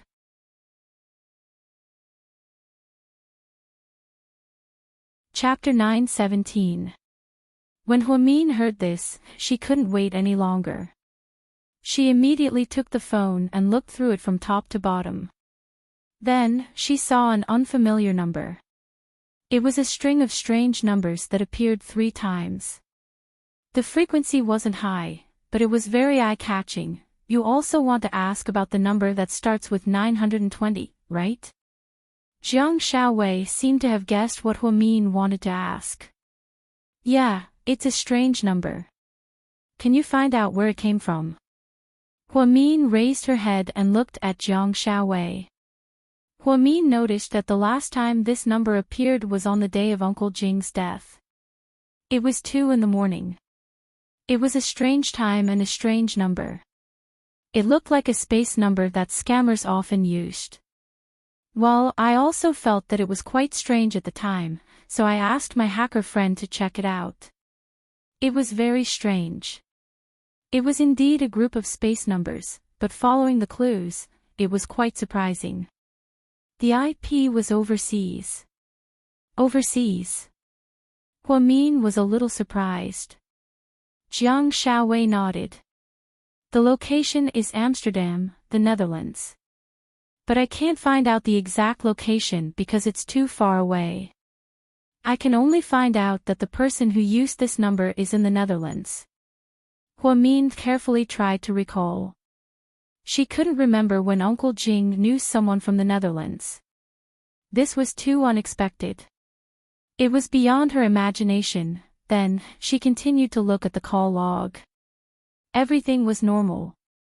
There were calls from her, and there were calls from her mother. There were also calls from some of Uncle Jing's friends when he was alive. However, the number that appeared 3 times was very strange. Can I get through to this number? I want to call and ask. Logically speaking, you shouldn't be able to get through because this number is similar to a scammer's number. You can only call, not intercept. The caller probably doesn't want to be found. But you could try because I haven't called before. Huamin nodded. She took out her phone and dialed the long string of numbers. But she realized that she really couldn't get through. There was only a beeping sound from the other end. This number shouldn't be scammers, right? Scammers can't appear 3 times at once, Jiang Xiaowei analyzed. It's definitely not a scammer, because there are call times here. Look, the last call was actually 4 minutes long. Huamin was a careful person. When he saw the time after the call, he was even more certain of the strangeness of this phone number. She was sure that Uncle Jing couldn't speak English, not even a single word. Yet, he was able to converse with people from the Netherlands. Could it be that the person on the other side was also from China? The more Huamin thought about it, the more confused he became. Also, she realized that her background was like a huge mystery. As she continued to investigate, she realized that there were more and more questions. It was not as simple as she thought. No wonder a powerful person like Rick couldn't do it, and Qin Chu couldn't do it. Even she herself felt that this matter was not ordinary, but even so, she wanted to find her family even more. She didn't know if her parents would know that she still existed in this world. Huamin argued with Qin Chu, so he didn't want to go home. However, he didn't want his mother to worry either, so he didn't go back to Sky Blessing Court. Instead, he arranged for himself to work a few night shifts at the hospital. During the day, he would rest on the bed in the hypnosis room. He already treated the hospital as his home. That night, Qin Yumin made a rare visit to the corporation. After inspecting the place, he got into Qin Chu's car and drove back to the Qin Manor. Chu. Dad has something to ask you. Go ahead, Qin Chu said as he drove. Originally, I didn't want to get involved in matters between you and Huamin. I didn't want to interfere with everything like your mom did, but this time, the media made such a big deal out of it. I don't understand how Huamin got involved with Su Yu. He even stood out to testify for him. Right now, the public is saying terrible things. Have you guys discussed this? Qin Yumin asked in a serious tone. Qin Chu's expression changed. He knew that his father was going to ask about this. After all, everyone already knew about it.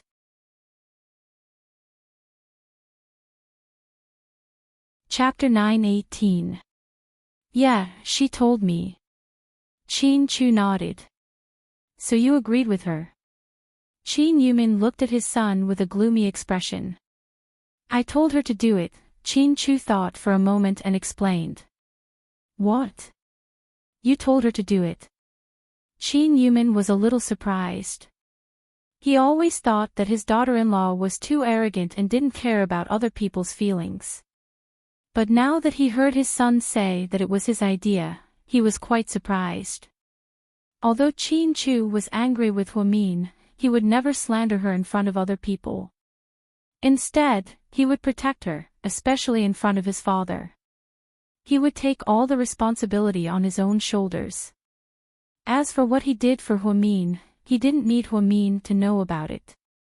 All he needed to do was take the blame. Yeah, I told her to do it because I didn't want to owe Su Yu a favor.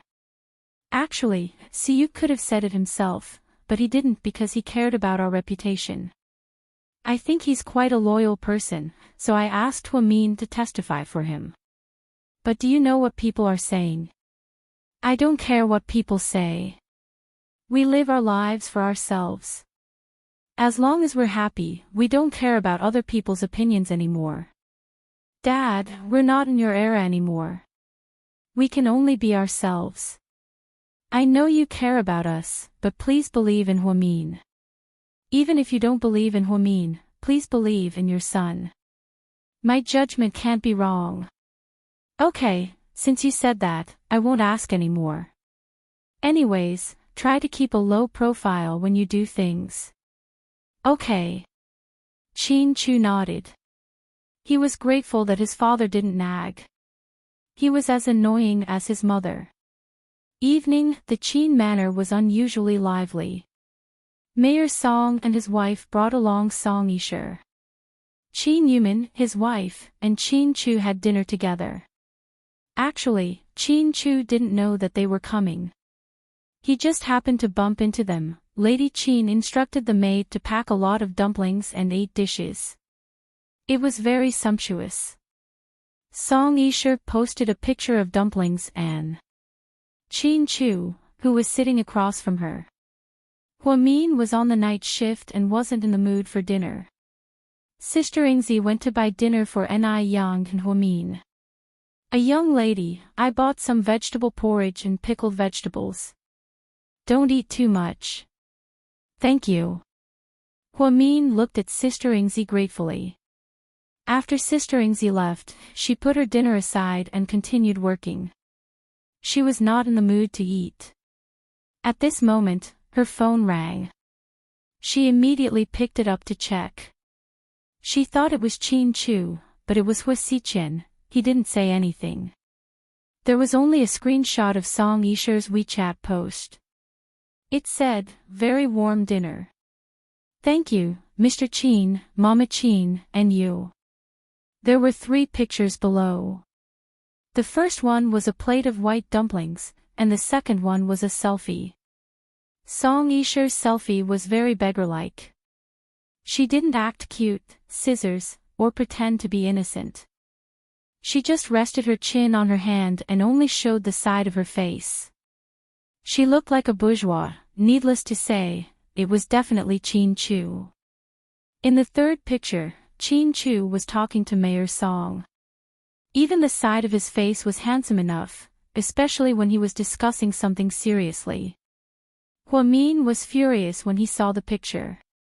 Mr. Chin went to talk to that little bitch just because he didn't like her. "Little sister Mian, are you sad?" Hua Xichen sent 3 words. Why would I be sad? Song Yisher posting something like this on WeChat at a time like this can easily make people think, Hua Xichen said. Then if I go eat with Suyu now, will it be a tie? Huamin asked back. You're going to eat with Suyu? Hua Xichen was a little shocked. I won't do something so low, Huamin replied. But if you don't do something, you might lose your status, because I realize that Song Yisher is quite powerful. She's not as easy to deal with as those other girls, Hua Xichen reminded him. I'm not in the mood to fight with her. She can do whatever she wants, I'm tired. Huamin was a little lonely. She didn't think that Chin Chu would be so quiet the entire day. He didn't call or send her a WeChat message. He even went to eat dinner with Song Yisher. God forbid. Do you need a lawyer? I can hire one for you. Why would I need a lawyer? Huamin replied in confusion. A divorce.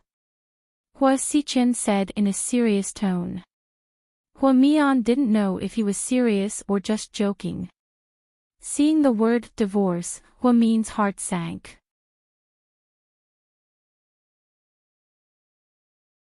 Chapter 9:19.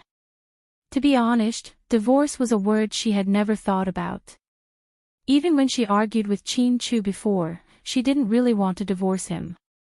Marriage wasn't a game, and it wasn't something that could be married or divorced on a whim. Hua Xichen's words made Huamin extremely uncomfortable.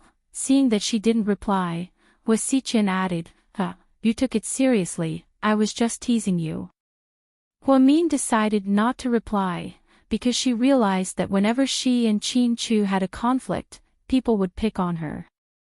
They wanted her to divorce Chin Chu immediately.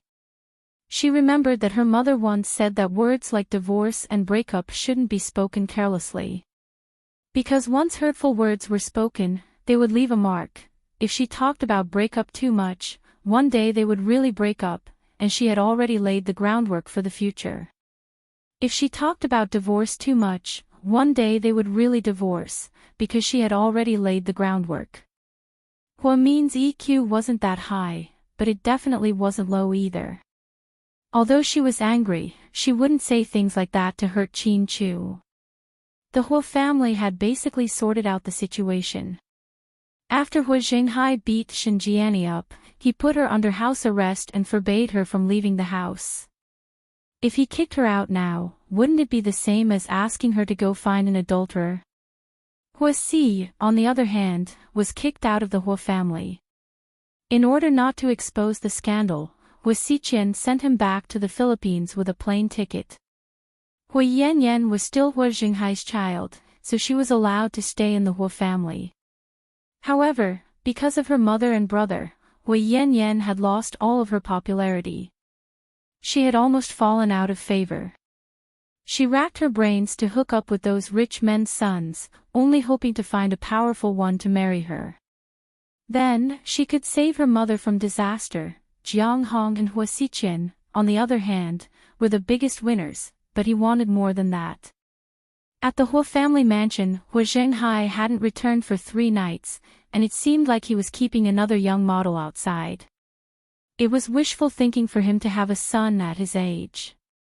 Jiang Hong was already very calm about this kind of thing. She was drinking tea with Hua Xiqian on the sofa in the living room. Hua Xiqian respectfully poured a cup of tea for his adoptive mother and carefully handed it to her. "Mom, you haven't been out much lately. It's boring to stay at home all the time. It's good to go out and relax. If you want to go abroad, I'll book tickets for you. Don't worry. It's pretty good at home now. It's quiet." Jiang Hong smiled slightly. Xinjiani's defeat made her very happy. The thorn in her side for more than 20 years was finally removed. Her mood was much better all of a sudden. "Damn old man, this shameless old man is fooling around outside again. Find someone to keep an eye on him. Don't let him have another son." It was not easy to move in with Xinjiani. "I don't want to have a second one," Jiang Hong warned. "Don't worry, Mom. I won't. You can play with him as much as you want, but don't even think about having children." "How are things with the board of directors?" "Almost all of them are our people now. We can kick them out at any time. It's just that too many things have happened recently. I can't be too obvious about it. I'll find a suitable opportunity. Emichim, I trust you." "Mom, you still have feelings for the old man after all these years, right? If you do, I won't be so ruthless. I'll keep him by your side, he'll be a companion." "No need, my heart has been riddled with holes over the years. Ever since Xinjiani married into our family, I've been gritting my teeth. One day, I'll see him begging for mercy and kick him away." Jiang Hong hated Hua Zhenghai to the core.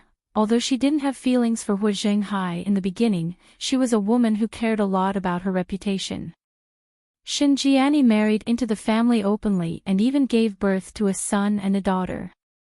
This made her a laughingstock in the socialite circle for years. She had suppressed this hatred in her heart for a long time, so she couldn't go easy on Hua Zhenghai. "If you say so, then I know what to do." Hua Xiqian smiled. "Xiqian. Go ahead, Mom." Hua Xiqian was smart enough to act according to the situation. As soon as he heard Jiang Hong's tone, he knew that she had something else to say. As expected, Jiang Hong put down the teacup in her hand and said meaningfully, "You're over 30, it's time to start a family."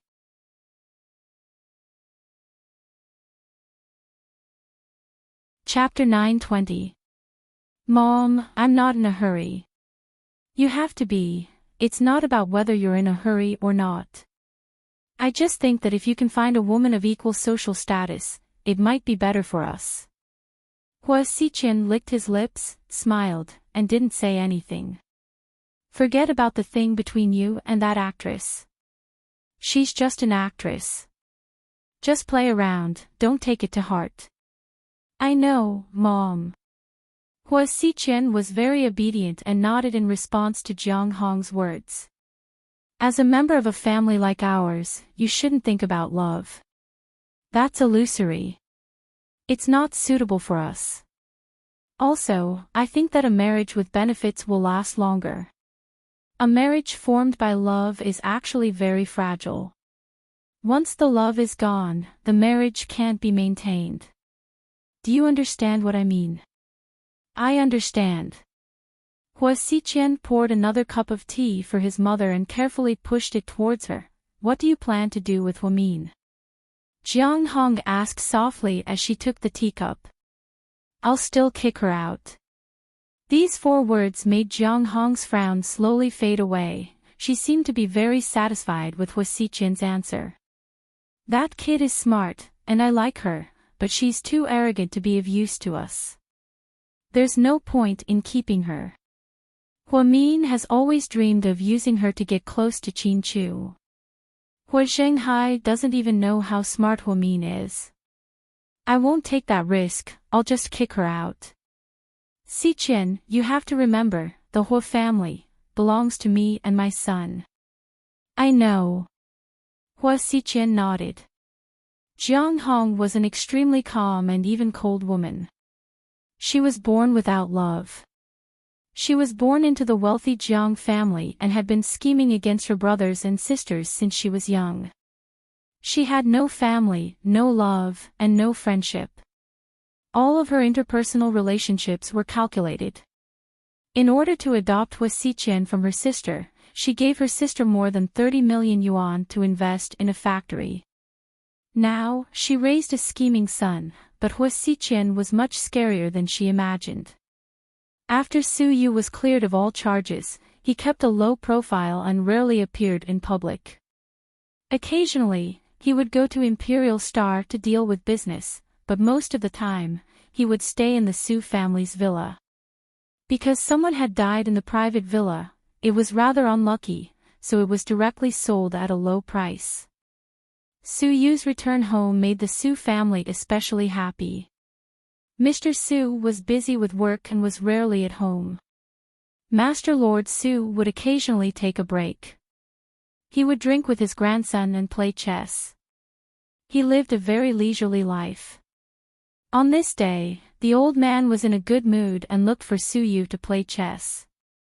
The grandfather and grandson were sitting on the tatami mats in the study upstairs, playing Chinese chess.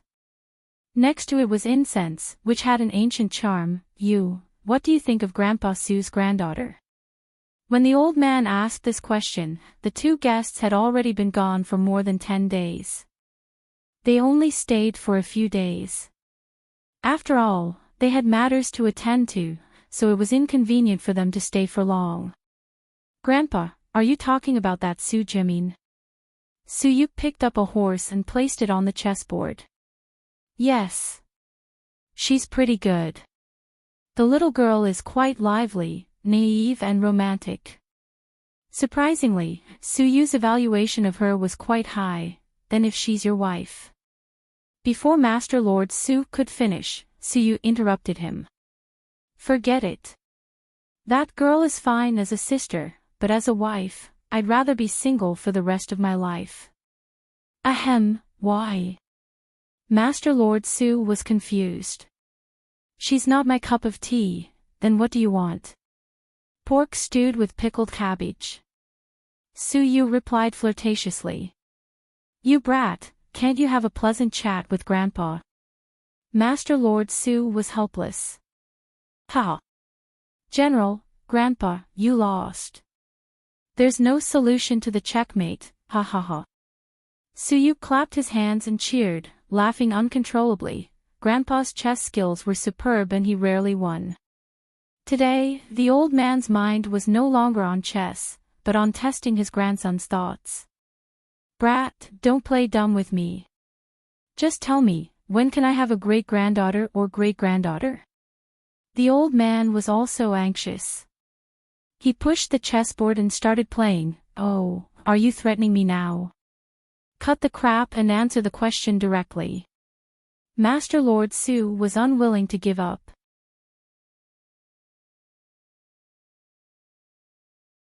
Chapter 921. You'll definitely have a great-grandson and a great-granddaughter. Don't worry, it's only a matter of time. Bullshit. If I wait another 20 years, I'll be a pile of dirt by now. My bones will rot away.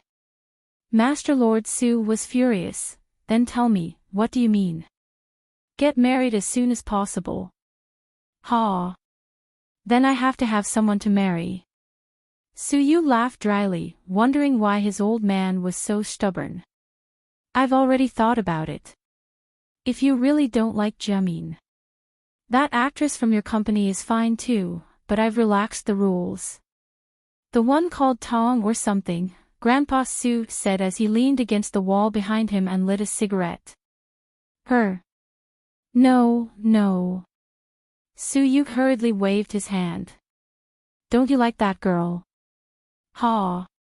Grandpa, who told you that I like her? Suyu asked with a smile. The media said it. I read it in the newspapers all the time. Gosh, you even believe the media's words. The media's words, other than the year, month, and date, are all fake. Even the weather forecast is always lying to us commoners. Stop spouting nonsense. We're talking about your business now. Why are you talking about the weather forecast? Master Lord Su was anxious about Suyu's accident. At the same time, he thought of something. She was in a hurry for Suyu to start a family. Men were sometimes fickle because they were single. Once they had a family, a wife, and children, they would feel responsible. The old man decided to let his grandson get married and restrain his flamboyant personality. It would be good for the future. He didn't expect this kid to refuse to talk about the main topic. He kept talking about random things all the way to Los Angeles. Ahem. The main topic is easy, but you said no.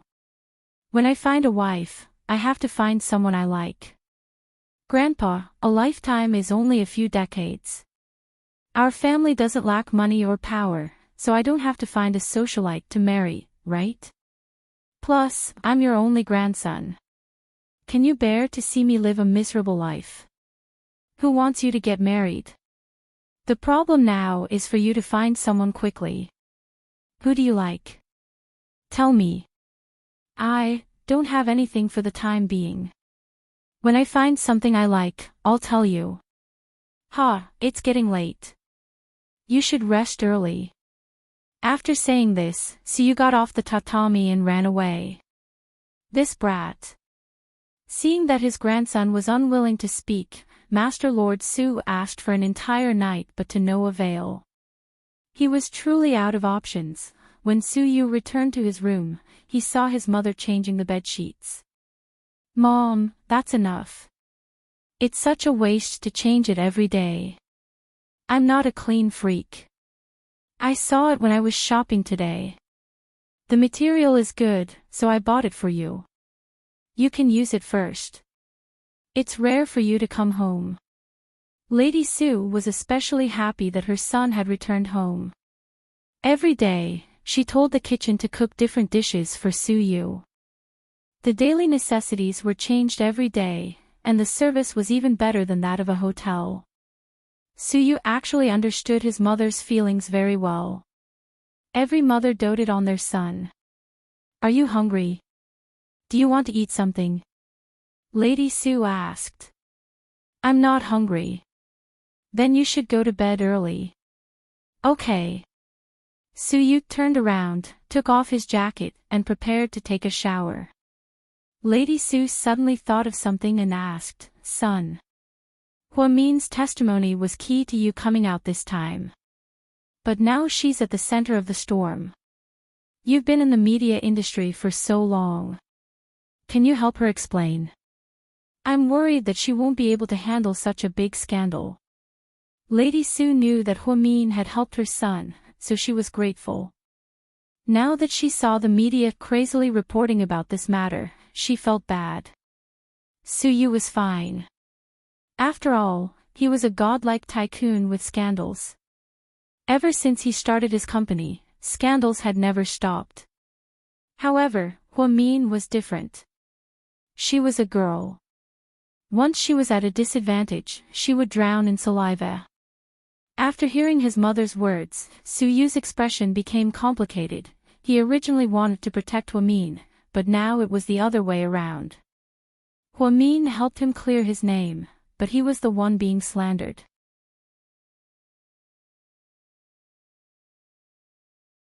Chapter 922. Mom. I want to help, but I'm afraid it'll only make things worse, Siyu replied in all seriousness. As one of the male leads in the scandal, if he stepped out to clear Huamin's name, it would cause an even bigger backlash.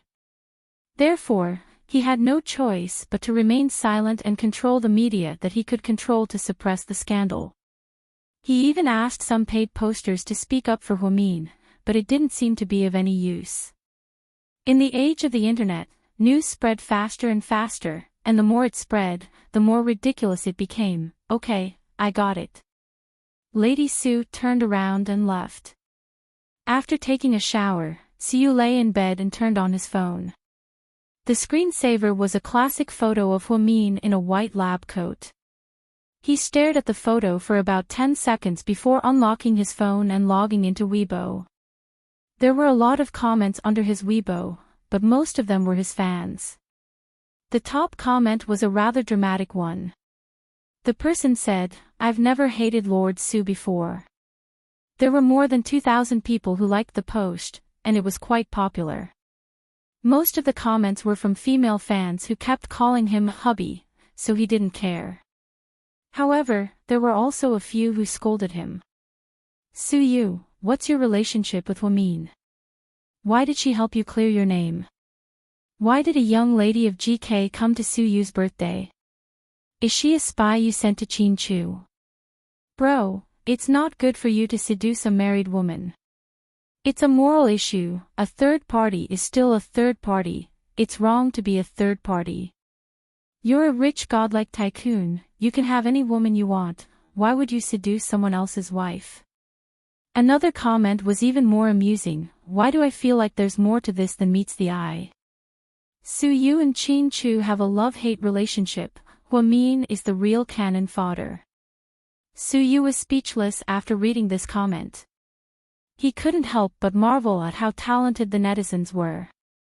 He quietly clicked on Huamin's Weibo and found that she hadn't updated recently.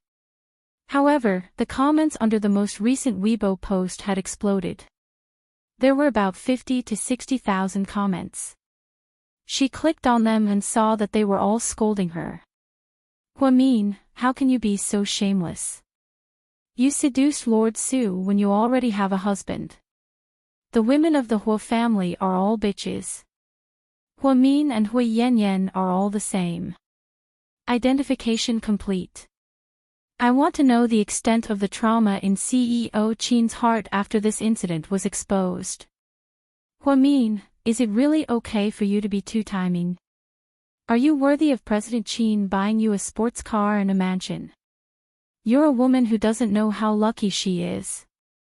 She's courting death. Miss Hua, who's better at sex, President Su or President Qin? I'll bet 10 cents that Huamin and Chin Chu are about to get a divorce. If they don't, I'll livestream myself eating shit. Huamin's comment section was a mess, but most of them were scolding her. Women had always been the underdog in this society. Suyu's heart ached, especially when Huamin didn't say anything. He didn't even refute or explain. He just silently endured everything. Previously, one of his male artists cheated on his wife. When she was pregnant, he slept with another female artist. After the result was exposed, their careers went downhill. In the end, the male artist listened to the advice of his public relations team. He cried bitterly and held a press conference, saying that he was sorry for his wife and that he would turn over a new leaf. The female mistress was scolded to the core and had no hope of making a comeback. She was shelved by Imperial Star and left the country for Australia. It took 2 hands to clap. Both of them weren't good people. However, the man had to kowtow and admit his mistakes, play the role of a good husband, and beg for forgiveness. On the other hand, the woman would be scolded to the point that her name would go down in history and she would never be able to make a comeback. Therefore, Siyu was very afraid that Huamin would carry this stain on his record and he would never be able to erase it. If that was the case, he might as well go to court. The police wouldn't be able to detain him anyway. After hesitating for a long time, Suyut sent a private message to Huamin. There were only 3 words, "Are you asleep?" He didn't know that Huamin wasn't going home anymore. He was sleeping at Southside and was in a bad situation. Huamin rarely logged into Weibo. She was bored on the night shift and was afraid that she would be sleepy, so she took out her phone to read the news. She accidentally logged into Weibo and saw Suyu's private message. "Not yet," she replied.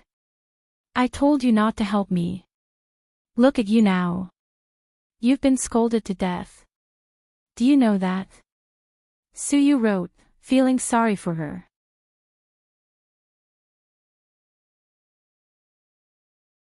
Chapter 923. I know. Huamin didn't like to waste time, so his reply was short and concise. "Then are you stupid? Even if I dug out my IQ, I'd still be 2 pounds higher than you. Suyu, you're still in the mood to joke at a time like this." Suyu was also depressed. "The darkness will pass eventually, what's there to be afraid of? It's not like the sky is falling." Huamin was very optimistic. "Then, what about Qin Chu? Did he fight with you?" Suyu asked anxiously. The truth was, he was quite conflicted. Selfishly speaking, he quite liked the idea of Qin Chu and Huamin fighting. If that happened, then Qin Chu would lose Huamin in the future, and he would have a chance.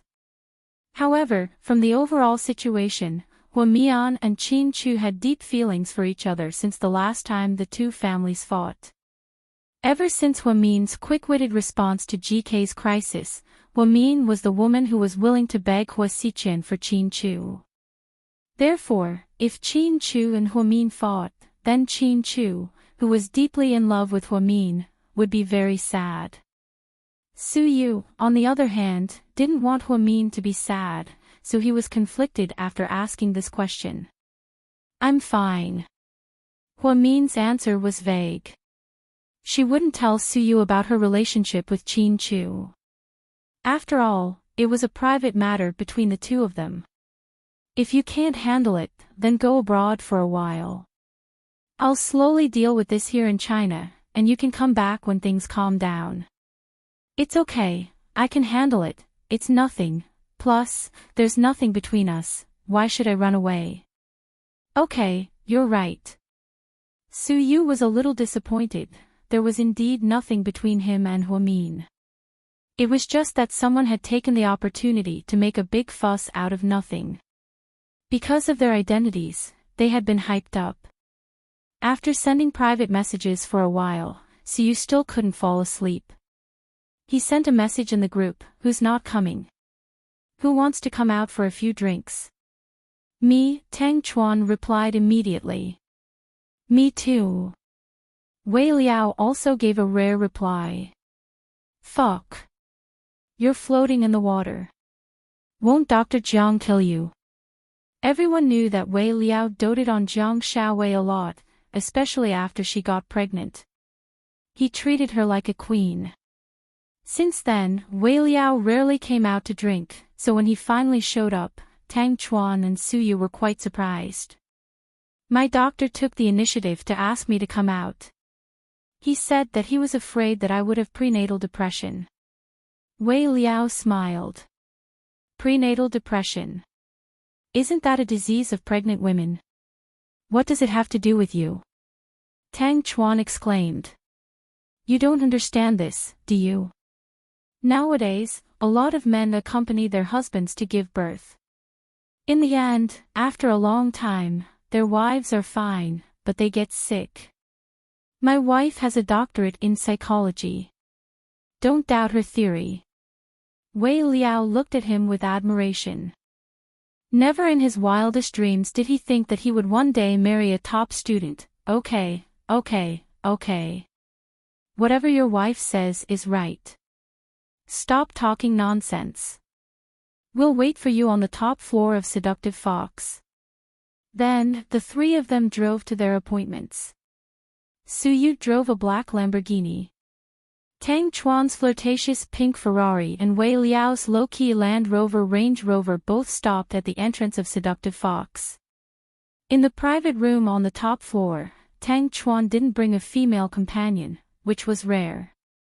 There were only the three of them in the huge private room. Suyu ordered some drinks and snacks. Then, the three of them sat across from each other and chatted. I thought about some things today, but I don't really understand them. You two can help me sort them out.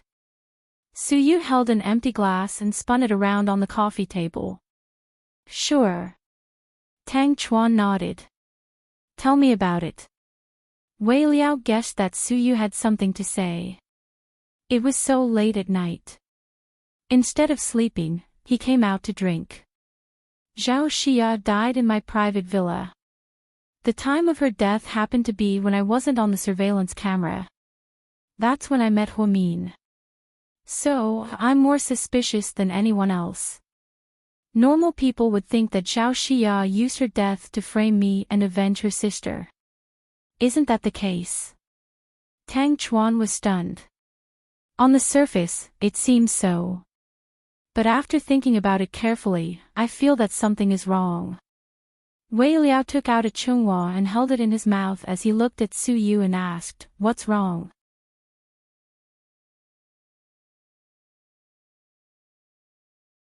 Chapter 9:24. First of all, how did Zhao Xia know when I left the banquet? She should have been in my bedroom by then. She's an accomplice.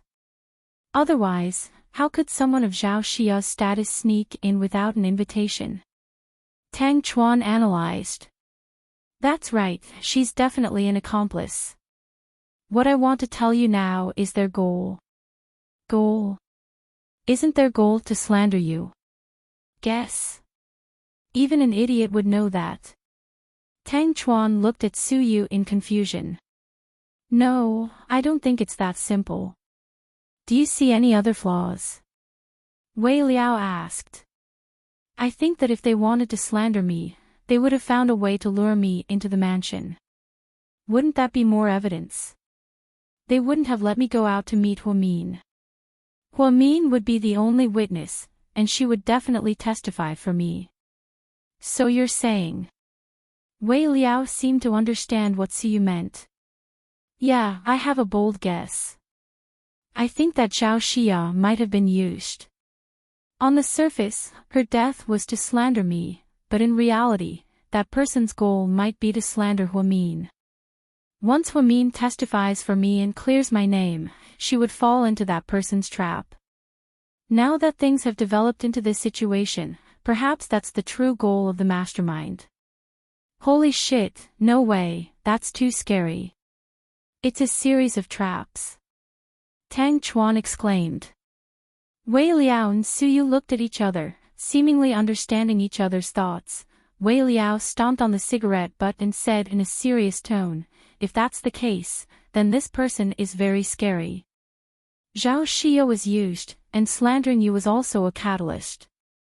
He calculated everything, including the time you met Huamin, and his understanding of Huamin's personality. That's why he was able to control the situation and make things develop in the direction he wanted. This person is incredible. I just have a feeling, but I'm not sure.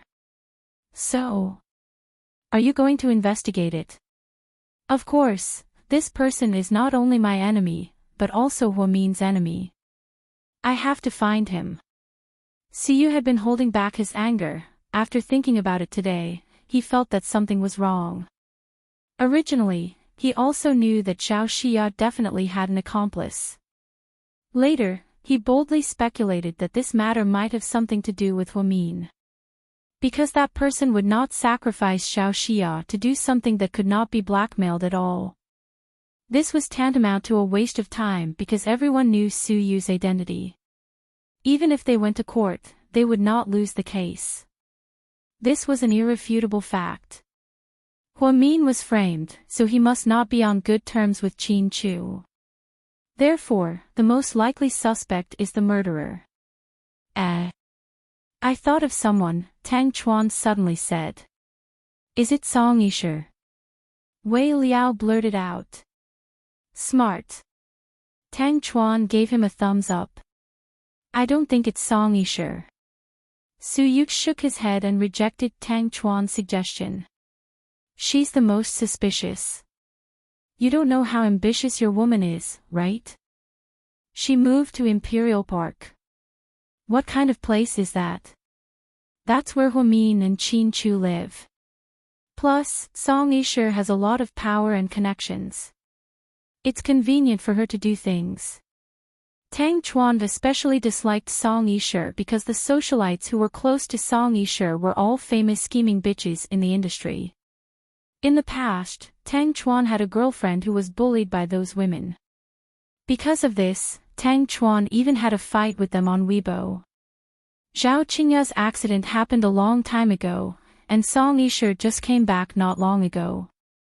I don't think she would think of a way to do something like this.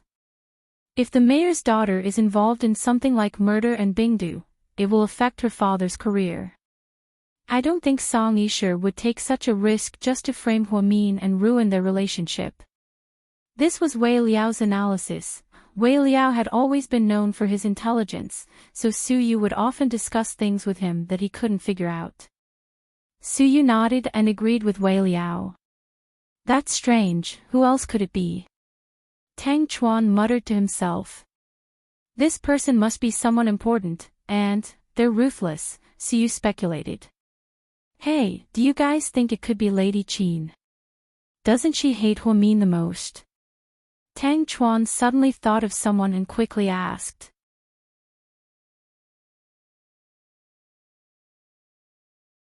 Chapter 925. Well, it's hard to say for now. But such a meticulous plan doesn't seem like something Lady Qin would do. If it were her, there would be someone helping her behind the scenes. I've seen Lady Qin's interview before, she's extremely brainless. Su Yu obviously didn't have a high opinion of Lady Qin. Okay, let's not dwell on it for now. Since we know it's a conspiracy, let's investigate it. As long as it's man-made, there must be flaws. There will be clues left behind, Tang Chuan suggested. Okay, come, let's have a drink. After all these years, I've finally been tricked by someone, ah. Su Yu raised his glass. Qin family mansion. After dinner, Mayor Song and his wife chatted with the Qin family couple in the living room. Qin Chu was about to drive away when Song Yishe followed him out. Qin Chu, can you give me a ride home? I'm a little sleepy. I still have to work on the renovation of the school tomorrow, so I want to go home early and rest. Okay. Qin Chu nodded and didn't say anything else. Song Yishe opened the door to the passenger seat and was about to get in. Qin Chu said, "Go sit in the back." Before she could say anything, Qin Chu continued, "Mian doesn't like other people sitting in my passenger seat." Oh, okay. Song Yishe smiled. Then, she immediately got up, opened the car door, and got in. Although she was a little upset, she didn't show it on her face. On the way back, Qin Chu drove without saying anything. He seemed to be in a bad mood and only ate a dumpling for dinner. Are you in a bad mood? Song Yishe asked.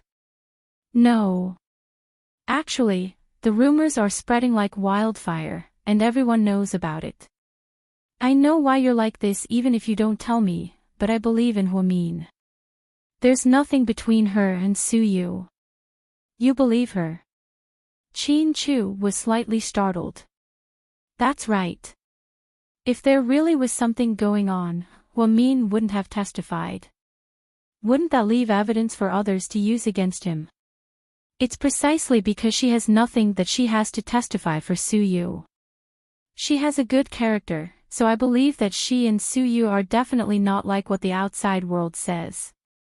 Upon hearing what Song Yishe said, Qin Chu was quite surprised.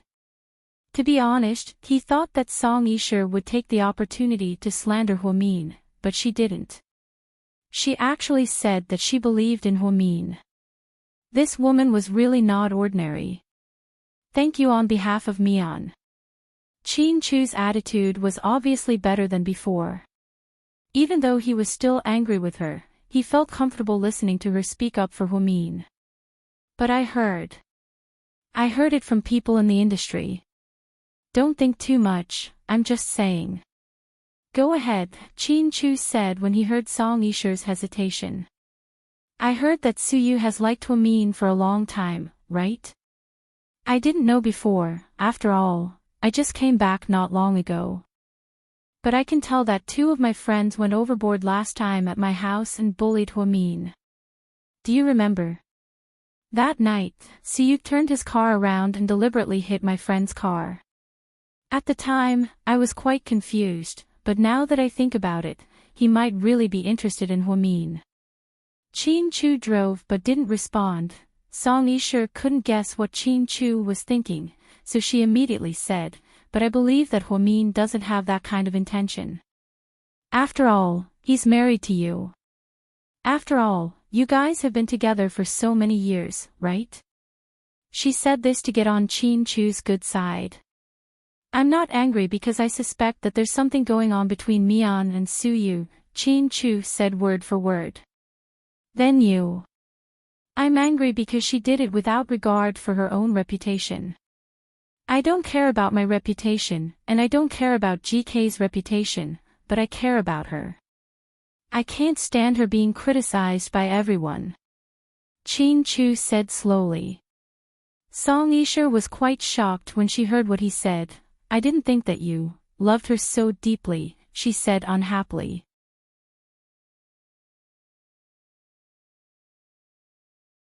Chapter 926. Of course. I'm so jealous of Huamin. She has you to love her so much. Song Yisher smiled. Chin Chu didn't say anything else. The 2 of them returned to Imperial Park together. It was already late at night and the streets were deserted. However, no one noticed an invisible camera that was stuck on a tree branch not far away. The red dot kept blinking as if it was recording something. After they returned to the neighborhood, Song Yisher stopped pestering Chin Chu and went home. Chin Chu didn't go upstairs. Instead, he drove out. This time, he drove directly to Sky Blessing Court. However, he was surprised to find that Huamin's car wasn't there. He drove to South Side Recuperation Center. When he saw the Audi R8 parked in the hospital's parking lot, he realized that Huamin didn't go home. He should have held back during the Cold War, but he realized that he missed her like crazy. He missed her every frown and smile. He missed her voice. He wanted to hug her to sleep. He wanted to smell her baby-like scent. He wanted to look at her slightly curled eyelashes as she slept. The longing grew crazily in his heart. In the end, he couldn't suppress it, it overflowed. He held back for 7 years in the United States, but now, he couldn't hold back for even one day. He was used to having her by his side. It was like how water was important to a fish, and how the sky was important to a bird. Huamin wasn't the head nurse anymore, so she wasn't on duty at the public TV station. She was still on duty at the office during the night shift. If there was a patient, she would treat them. However, there weren't any emergencies in the neurology department, so she didn't have much to do at night. Dr. Hua, there's a patient at night, the assistant nurse knocked on the door to remind her. Is it my department? Huamin asked. Yes, they're in the emergency room in the lobby. They seem to be in a hurry. Okay, I'll be right down. Huamin looked at her phone. It was already late at night. They should be in a hurry to see a patient at this time, right? Therefore, she got up, put on her white coat, and walked out. In the lobby downstairs, a woman and an old lady were accompanying a man in his 30s. His whole body was twitching, and his mouth kept saying something. He couldn't understand, but he seemed to be very agitated. Dr. Hua is here. You can talk to him, the nurse said to the patient's family. Doctor, quickly take a look at my husband. I don't know what happened to you. You suddenly became like this. It's so scary. Is it epilepsy? Or is he mentally ill? The woman said anxiously. Huamin looked at the man. He seemed to be in a trance. Any history of mental illness? No. The woman shook her head. Does anyone in the family have a medical history? In the immediate family? Huamian asked. The old lady beside him quickly shook her head. No, neither his father nor I have. There's so much gold on the ground. Ha ha ha, why don't you guys pick it up, you idiots? After saying that, the man lowered his head uncontrollably and seemed to be drawing something on the ground. Hubby, look at me. Don't scare me. The woman was so scared that she started crying. I don't think he has epilepsy. How about this? Bring him in first. I'll give him a shot of sedative and then draw his blood for a blood test. Okay. The woman and the old lady panicked. Following Huamin's instructions, they helped the man up and tried to drag him into the clinic. Suddenly, the man slapped the woman and sent her flying. Then, he kicked the old lady away. Everyone screamed in fear. The timid nurses were so scared that they retreated. For some reason, the man went crazy. He raised his head and looked at Huamin. You demon, why did you steal my gold? Before Huamin could say anything, the man suddenly ran over and grabbed Huamin's neck with both hands. Then, he strangled her tightly. I'm going to strangle you to death, you demon. You ruined my plans and blocked my path to wealth. I'm going to strangle you to death. The man's gaze was fierce. Hubby, don't do this. Let go, she's the doctor. The woman ran over while crying, but no matter what she did, he wouldn't let go. Huamin felt like she was going to suffocate when someone suddenly grabbed her by the neck. She reached out to take out the silver needles that she always carried with her, but she realized that her hands wouldn't listen to her. Her brain was running out of oxygen. Just as she felt like she was going to be strangled to death, suddenly, a figure flashed over and pulled the man away. Then, the man was violently thrown a few meters away. Huamin slowly fell to the ground. Qin Chu hugged her. He was so nervous that his heart almost stopped. Honey, are you okay?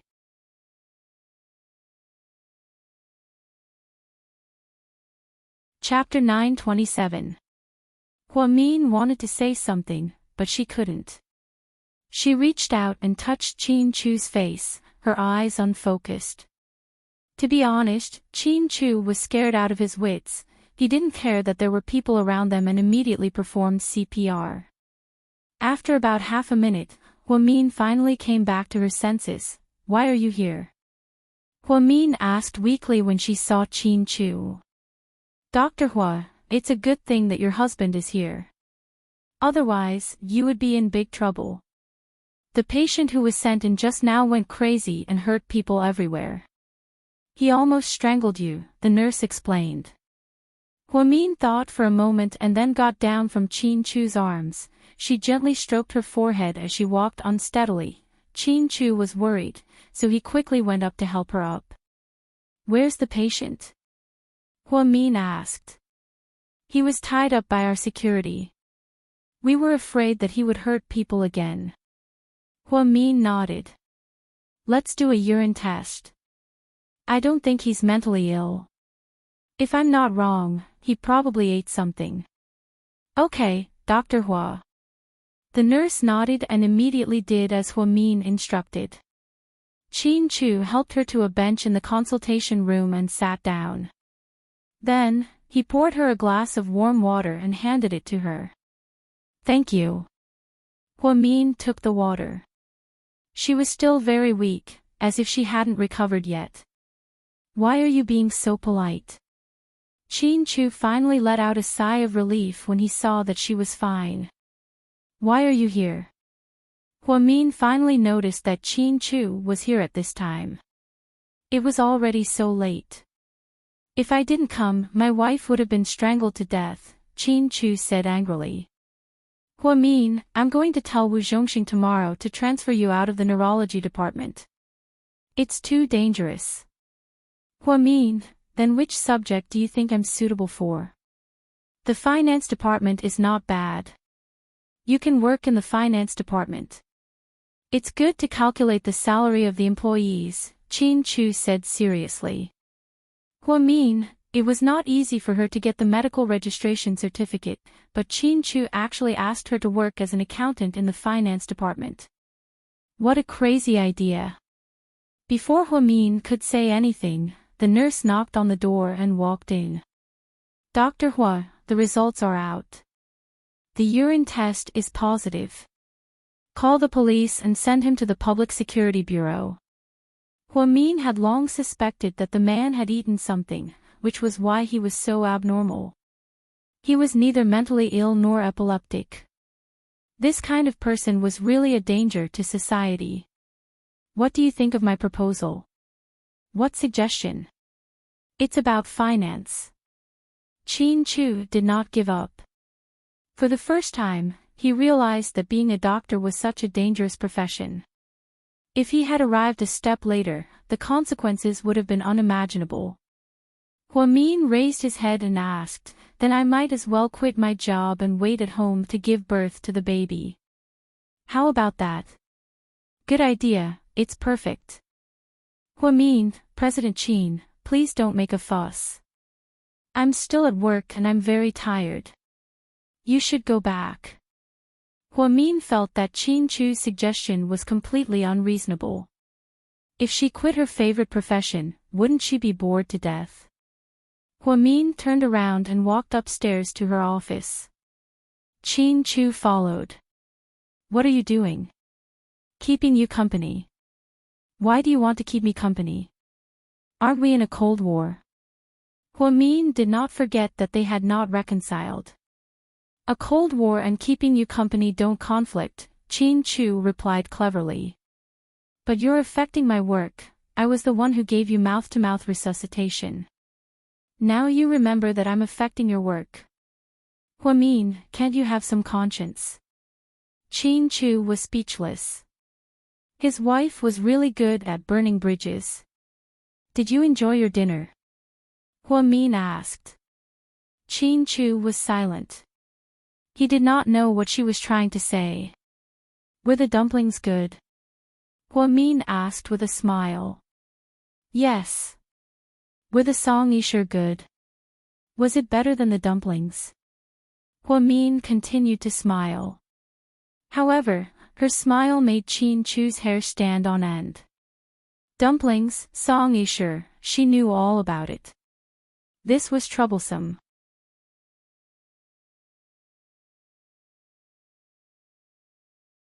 Chapter 928. Why aren't you saying anything? Are you thinking about how to answer my question? Huamin asked when he saw that Qin Chu wasn't saying anything. Honey, you're right, I did have dinner with Song Yisher tonight. Emichim, so, there's conclusive evidence that you cheated on her, right? Huamin continued to ask. Cheated on me? Qin Chu was dumbfounded. Huamin was making a big deal out of nothing. Why are you looking at me so surprised? Do you think I don't know anything? Do you think I'm easy to fool? No, I'm just surprised. Where did your imagination come from? How could you infer that I cheated on you from eating dumplings? You're a god. Qin Chu couldn't help but laugh. Am I not? Don't you think you've been hanging out with Song Yisher too much lately? Last night, she delivered supper, and today, she had dinner. Tomorrow night, even kids know how to cook. Qin Chu, what? You're speechless. Then please go back. Also, help me pass a message to Song Yisher. Huamin said it in all seriousness, but Qin Chu almost burst out laughing. What message? As long as I'm alive, she's just a concubine. Chin Chu, honey, don't insult me like that. I haven't even punished you for being a witness for Su Yu. Why would I punish me? There's nothing going on between me and Su Yu. Then what's going on between me and Song Yisher? Chin Chu felt wronged. But I didn't eat dumplings with Su Yu, and Su Yu didn't deliver dinner to me. Su Yu didn't move to Imperial Park either. Su Yu isn't my childhood friend, he didn't know me when we were 8, and he didn't go to Sky Blessing Court every day to pretend to be a good girl in front of my mother. Wamin continued to dig. Chin Chu couldn't help but laugh. What are you laughing at? Don't think you can win me over with your smile. Wamin had to admit that Mr. Chin looked very handsome when he smiled. Honey, it turns out that you're really so fun when you're jealous. Is it fun? Why don't I think so? Don't you think you're being too much? Mr. Chin. Wamin crossed his arms and angrily questioned Chin Chu. Honey, let's get this straight. Everything started because you testified for Su Yu, and now rumors are flying everywhere. Not only are you not repentant, but you're also ignoring me and leaving me alone in the house. You're so willful that it's almost 5 stars. It's fine if you don't come home, but I thought you went back to your parents' home, but you didn't. Instead, you're working the night shift at the hospital. Why don't you take care of your body? Can you face your brother, Jixin, who loves you dearly? Can you face your husband, me, and the medicine you drank and vomited? Gaw. Huamin was completely dumbfounded.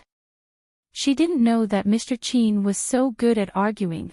She thought she was good enough, but in the end, Mr. Chin used the medicine as a weapon and used it as a weapon. If you don't care about your body and stay up late, what if our baby is a night owl in the future? Who's going to take the blame?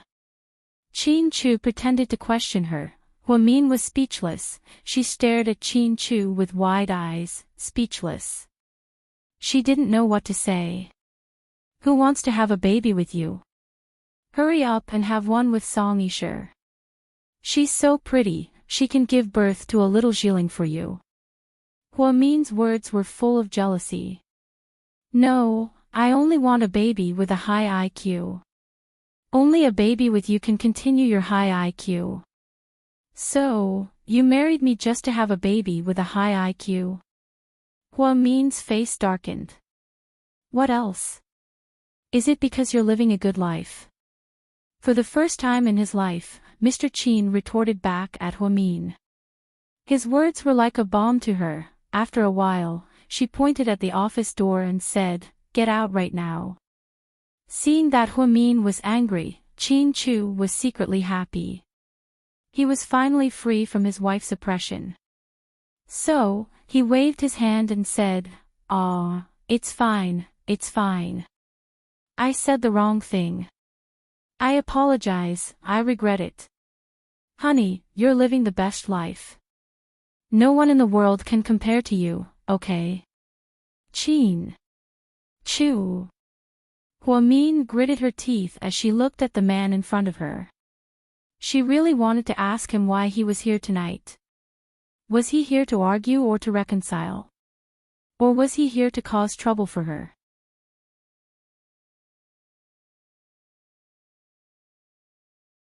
Chapter 929. Honey, don't look at me like that. I won't be able to control myself. There was only one person in the world who could drive someone as calm as Huamin crazy, and that was Chin Chu. Chin Chu, are you here to pick a fight with me? Huamin asked with a straight face. No. Then why are you here? Huamin didn't understand why Chin Chu would show up at South Side in the middle of the night. Weren't they in a Cold War? I'm missing a certain heartless person. Chin Chu spoke the truth. You're not talking about me, are you? If it wasn't you, then did you think I came to South Side to see a doctor? Chin Chu was speechless. Huamin turned her head away and didn't say anything, but she was still angry. there was still a handprint left by the patient on her neck. Chin Chu furrowed his brows, his heart ached for her. Honey, let's stop fighting. What? Are you admitting your mistake? Huamin saw that Chin Chu seemed to want to reconcile. Is it that important who's right and who's wrong? Family is a place for love, not reason, Chin Chu said slowly. To be honest, Huamin was slightly moved by what Chin Chu said. Some people just couldn't tell the difference. They were nice to outsiders, but had a bad temper with their family. Huamin wasn't so bad. If it weren't for the fact that it involved her principles, she wouldn't have gotten mad at Chin Chu. You don't suspect that Su Yu and I are having an affair? Huamin looked at Chin Chu and questioned him coldly. Then do you suspect that there's something going on between me and Song Yisher? Chin Chu asked back. Of course not. After calming down, Huamin trusted Chin Chu very much. Not to mention one Song Yisher, even if there were 10 Song Yisher, she still wouldn't think that Chin Chu would be snatched away. She knew Chin Chu's heart wasn't with Song Yisher. If you could cheat on someone just by looking at their face, then GK had countless beautiful women, including Jiang Linyue. They weren't any less beautiful than Song Yisher, but Chin Chu had never cheated on her, let alone Song Yisher. Since you trust me so much, what else can I say? I am indeed angry about the matter between you and Su Yu. I don't care about the rumors outside, I only care that you are being attacked personally. It's okay. I'm used to it. It's not the first time I've been slandered anyway. Plus, I'm not a white lotus. I'm not afraid of slandering. A life without slandering isn't a complete life. Honey, you're always right. After calming down, Chin Chu no longer cared about the gains and losses of this incident. Instead, he humbly admitted his mistake. Although it wasn't his fault, when he saw Huamin almost choked to death, his heart almost jumped out of his chest. If this was the last time he saw Huamian, and they were separated forever, he would die of sadness, wouldn't he? What was he going to do for the rest of his life? He didn't dare to imagine what his life would be like without Huamin. When Huang Yu died, Huamin once said that other than life and death, everything else was insignificant. He thought that this made sense. As long as they were alive, they should cherish it. As long as they were still together, they shouldn't care about insignificant things. Don't think that I can forgive you just because of this. Then the next time we make love, I'll let you be on top, and I'll be on the bottom. He was doing it again and again. Every time after the rain, he would say something shocking. Chin Chu, can't you just have a nice chat? Honey, the night is long, it's so boring to just talk, There's a bed here, why don't we? Are you crazy? This is a hospital, don't even think about it. Honey, what I meant was that we can lie down and chat. Chin Chu looked like he was wronged. Huamin felt awkward once again. He didn't say anything, but she always misunderstood him. Who wants to lie down and chat with you? Hurry up and leave, don't disturb my work. After speaking, Huamin pushed Chin Chu out. Honey, if you don't welcome me, then I'm going to go find Song Yisher, Chin Chu said on purpose. Huamin was furious upon hearing this. Chin Chu, don't you dare, if you go find her, then what do you want? Chin Chu laughed as he looked at the furious Huamin. I'm going to find Su Yu too. I'm going now, Huamin said angrily. Sure, we're going in the same direction. The Song family and the Su family aren't far from each other, do you want me to give you a ride? Chin Chu smiled. Huamin stomped her feet in anger upon hearing this. Chin Chu, you're so despicable, I want to. Before she could finish her sentence, Chin Chu suddenly hugged her. Chin Chu suddenly rushed over, hugged her, and kissed her domineeringly.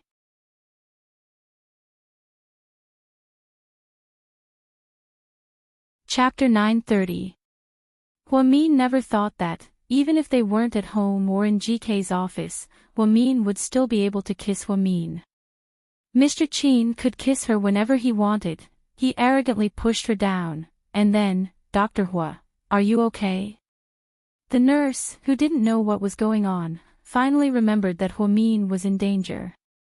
He had barged in without a single thought, and all he asked was, however, she was dumbfounded by the scene in front of her. I'm sorry, Dr. Hua, you guys continue." The nurse slammed the door shut and ran away. Huamin pushed Qin Chu away and punched him in the shoulder. See, it's all your fault. This girl has a big mouth. I bet the entire South Side knows about it now. What's wrong with me kissing my wife? Qin Chu felt wronged. After the kiss, the two of them didn't feel so awkward anymore. Qin Chu grabbed Huamin's hand and placed it in his palm. "Honey, I still want to talk to you about Suyu. Didn't you say it's over? Why don't you let it go?" Huamin looked at him helplessly. Qin Chu shook his head. "It's not about that. I'm talking about Suyu being framed this time. What's wrong?"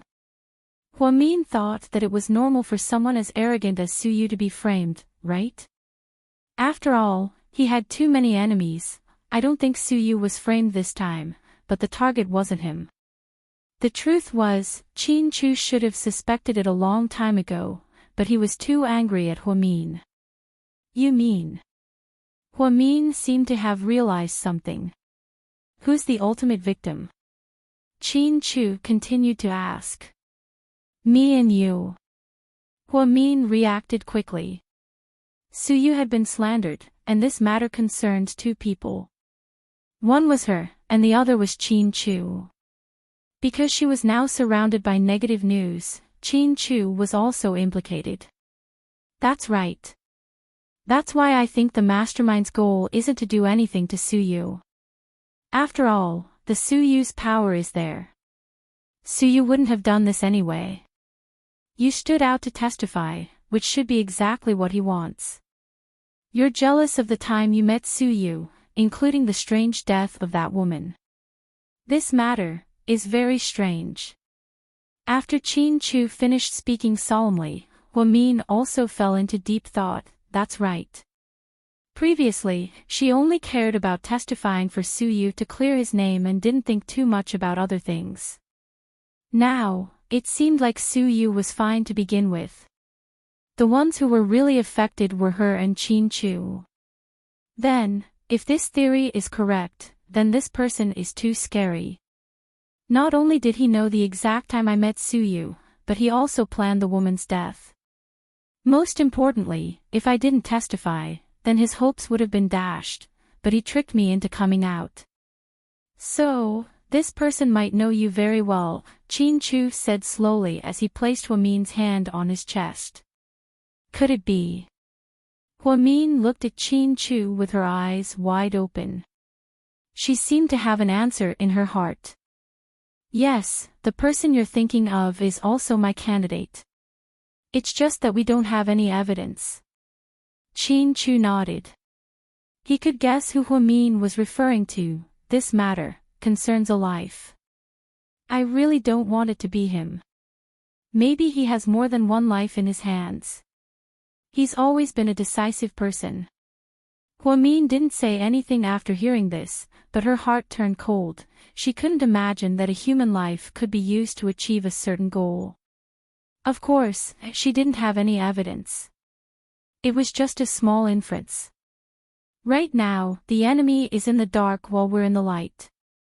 No matter what, we're at a disadvantage, and it's very difficult to investigate.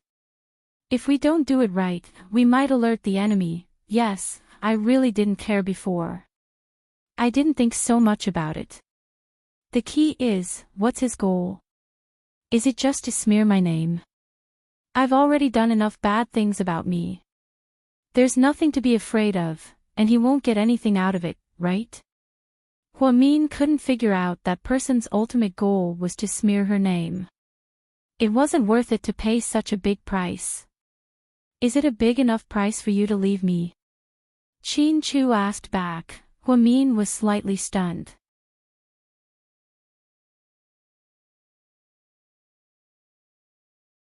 Chapter 931.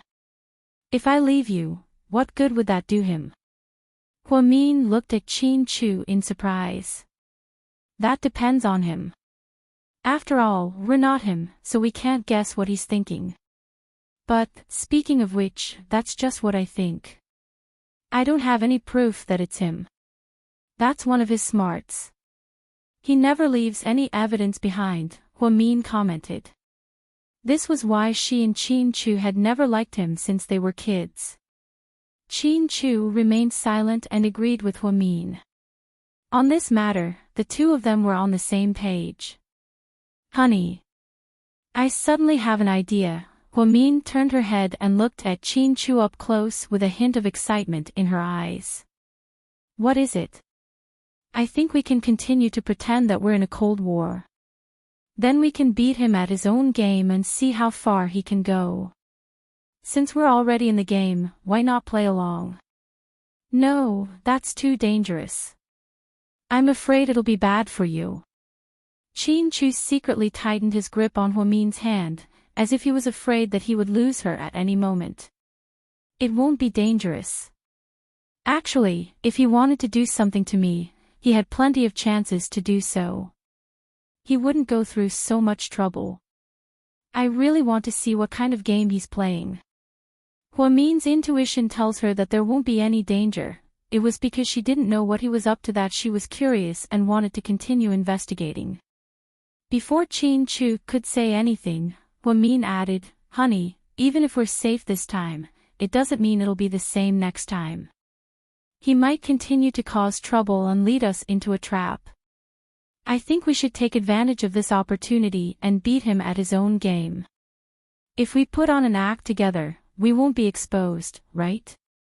But even if it's just an act, the Cold War will still continue. That way, I won't be able to see you or hug you. Chin Chu obviously didn't want to.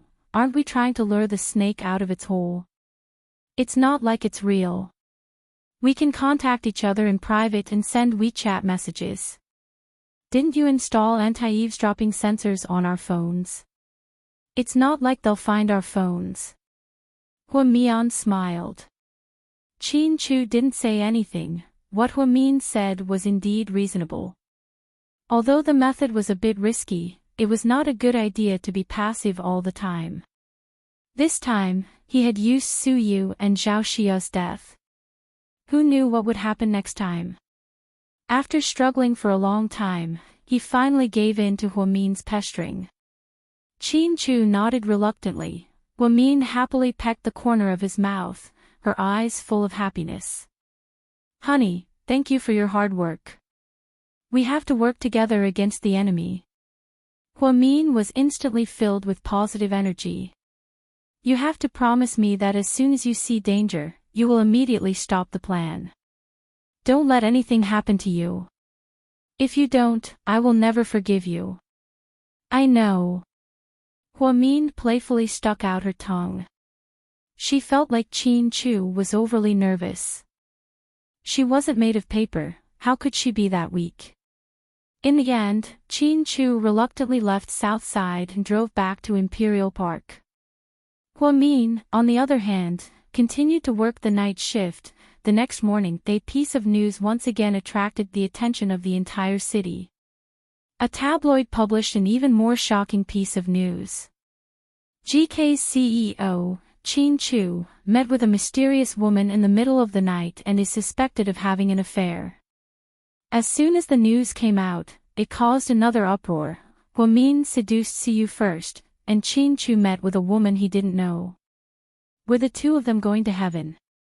The worst part was that there was a blurry photo attached to the article. In Chin Chu's car, there was a long-haired woman in the back seat, but her face couldn't be seen clearly. However, it definitely wasn't Huamin.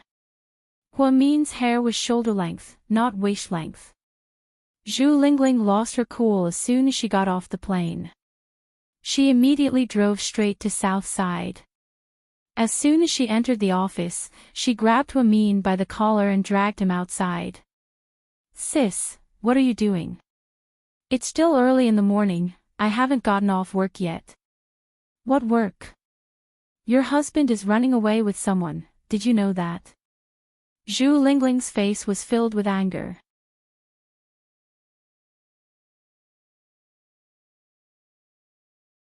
Chapter 932.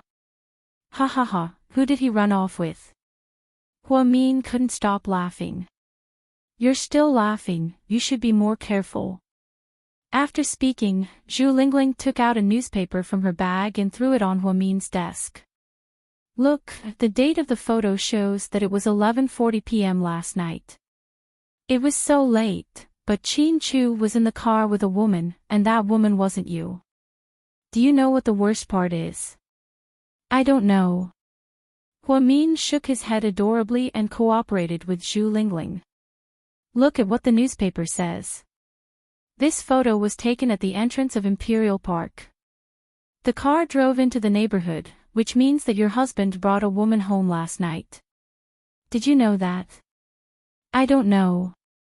Huamin shook his head again. He brought a woman home last night, what about you?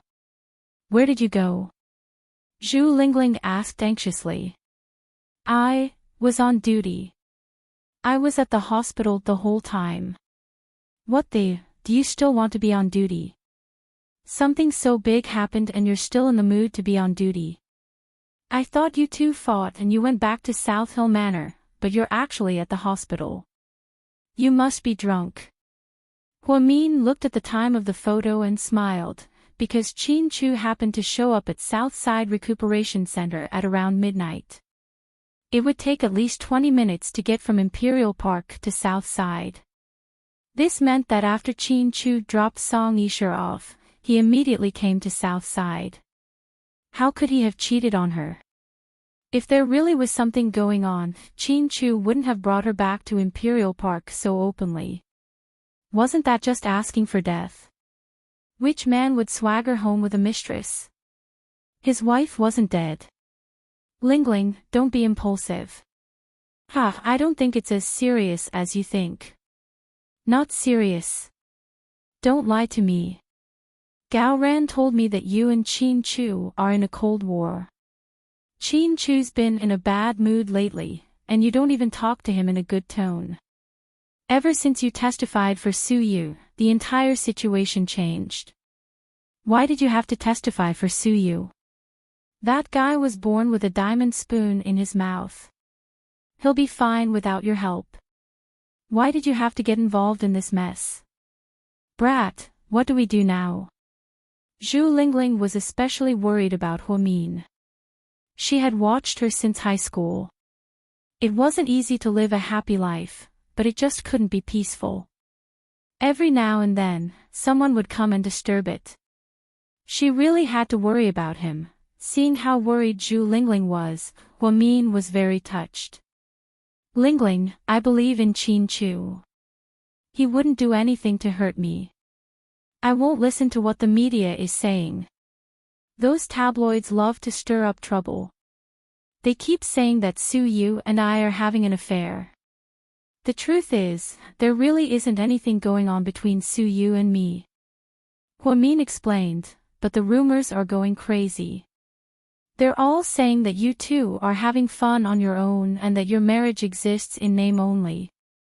They're saying that you signed the divorce agreement a long time ago and are just waiting for the right time to announce it. Go on Weibo and see how many paparazzi are talking about it.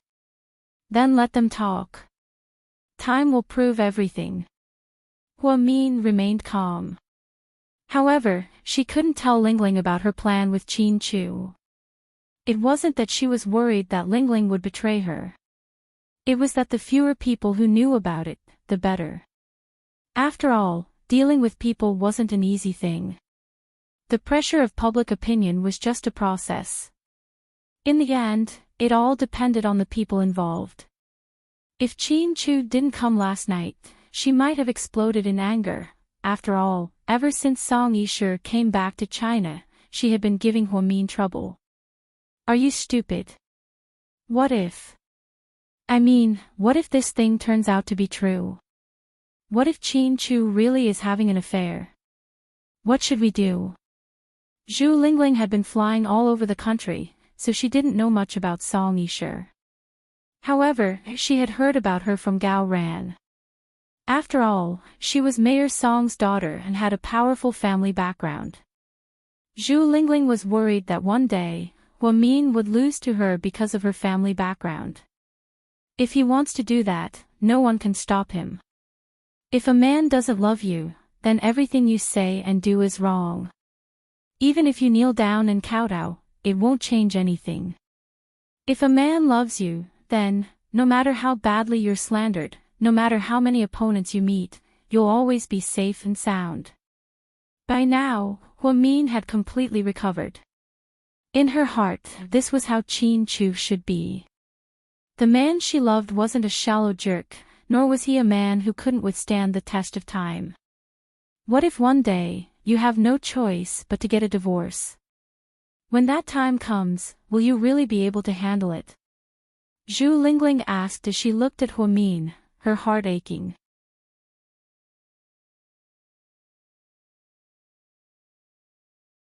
Chapter 933. If that day really comes, I'll have to accept it even if I don't want to, Hua Min replied in all seriousness. No, I'm going to talk to Qin Chu. I'm going to yell at him. What the hell is going on? Just because of Su Yu, he's causing so much trouble. Did he have to find some long-haired woman? I'm so mad. As Hua Min's worst friend, Zhu Lingling wasn't very smart, but she was definitely kind-hearted and loyal. Seeing that Hua Min was being treated like this, she was so angry that she wanted to go to GK's headquarters and demand an explanation. However, Hua Min quickly pulled her back. My lady, don't do this.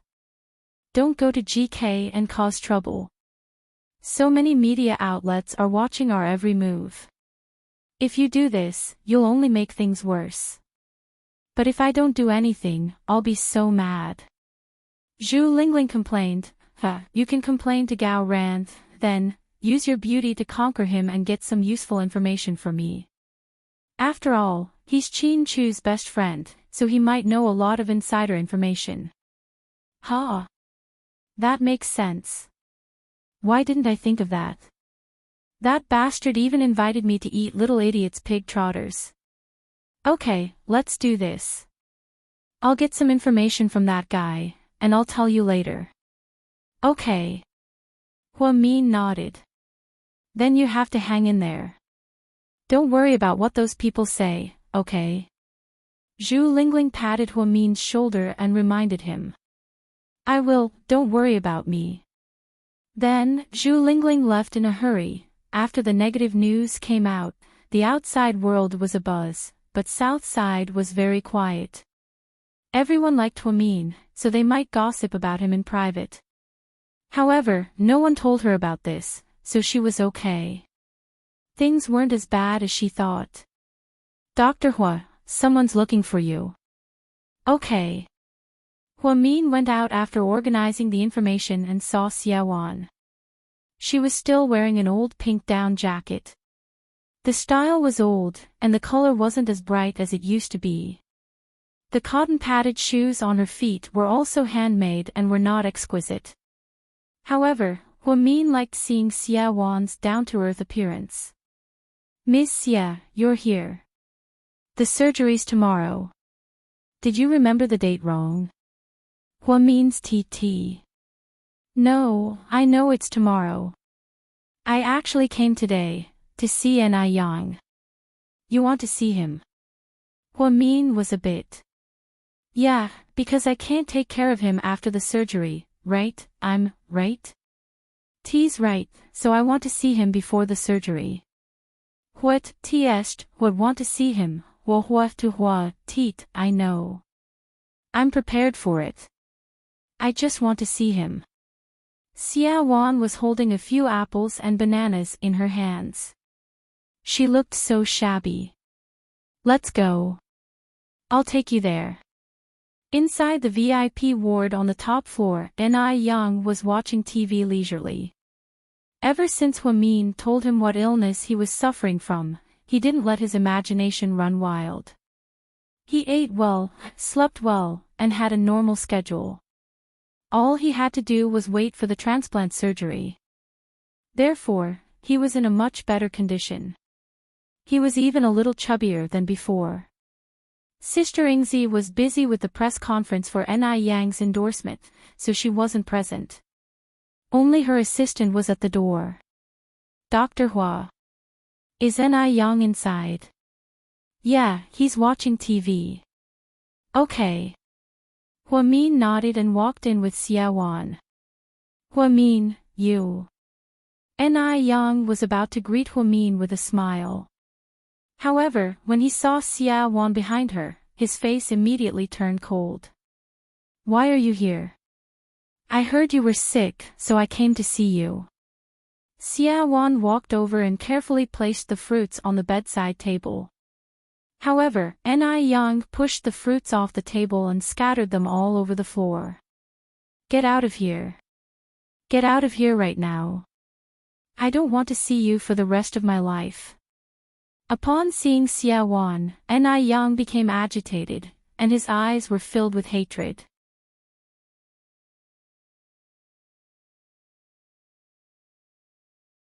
Chapter 934. N.I. Yang, don't be impulsive. She's just here to see you. Hwa-min tried to comfort N.I. Yang. Hwa-min, you should know my story. I don't want to talk about it. Tell her to leave, now. N.I. Yang roared. This was the first time he was so angry that even Hwa-min was shocked. Xia Wan squatted on the ground and picked up the scattered fruits. Then, she placed them on the windowsill and looked at N.I. Yang with a complicated expression. Don't be angry, I'll leave right away. I heard that you were sick, so I came to see you. Take care of yourself. Even if I die, it's none of your business. Don't pretend to be a good person, N.I. Yang scolded angrily. I know. Anyway, take care of yourself. Xia Wan looked at N.I. Yang reluctantly and turned around sadly. Hwa-min followed her out. Miss Xia, I think that if you told him what happened, he wouldn't hate you so much. Xia Wan shook her head. I hurt him too much, and I owe him too much. Don't talk about it, it's okay. I deserve it. After sending Xia Wan off, Hwa-min continued to work. She didn't care about what was going on outside. After work, as soon as she walked to the door, she was surrounded by reporters. Miss Hwa-min. What do you think about the photo of your husband cheating on you? Do you know the woman in the photo? Or did you know about it a long time ago? Are you really just pretending to be in love with each other? Miss Hwa-min, did you sign the divorce agreement? How did you split up the assets? There are rumors that you're going to ask for a huge amount of alimony, right? Miss Hwa-min. I heard that the conflict between the two of you is because you don't have children.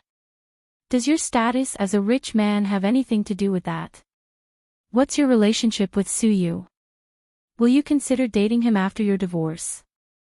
Hwa-min was about to go crazy from the media's bombardment. The questions he asked were indeed very ridiculous. If it had been in the past, she would have immediately rebuked the media. But now, she couldn't. As she still had to continue acting, Hwa-min remained silent for 3 seconds before she said, "Thank you for your concern. I'm fine.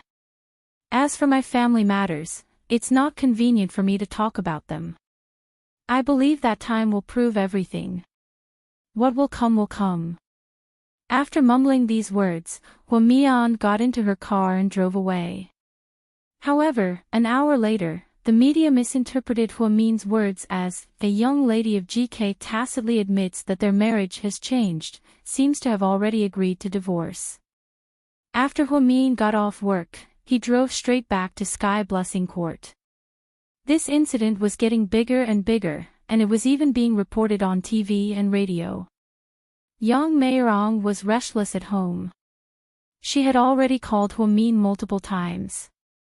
Huamin didn't think she could explain things over the phone, so she went home and talked to her mother in person. Mian, hurry up and tell me, what's going on between you and Chin Chu? What mysterious long-haired beauty? What infidelity? What the hell is going on? Mom, it's nothing, don't worry. Huamin smiled as she took off her jacket and sat down on the sofa in the living room. She picked up a crystal pear and began nibbling on it. My child, you're still in the mood to eat pears. You're so big-hearted. Yang Meirong snatched the crystal pear away and looked at her daughter worriedly. Mom, what do you want to ask? Are you and Chin Chu getting a divorce? Yang Meirong asked with a serious expression. No. Then did Chin Chu cheat? Or did you cheat? I've seen a lot of things on TV, I'm confused. Yang Meirong still didn't understand who was cheating. So, she didn't know the details. Mom, who do you think is cheating? Huamin asked with a smile. Don't beat around the bush with me. Hurry up and tell me, I'm so worried. I haven't had a sip of water all day. Yang Meirong couldn't handle things well. She couldn't stay calm at the slightest sign of trouble. We'll talk about this later. Mom, let me ask you a question first. Did Uncle Jing have any foreign friends when he was alive? Or business partners? Like, someone from the Netherlands? Huamin asked tentatively.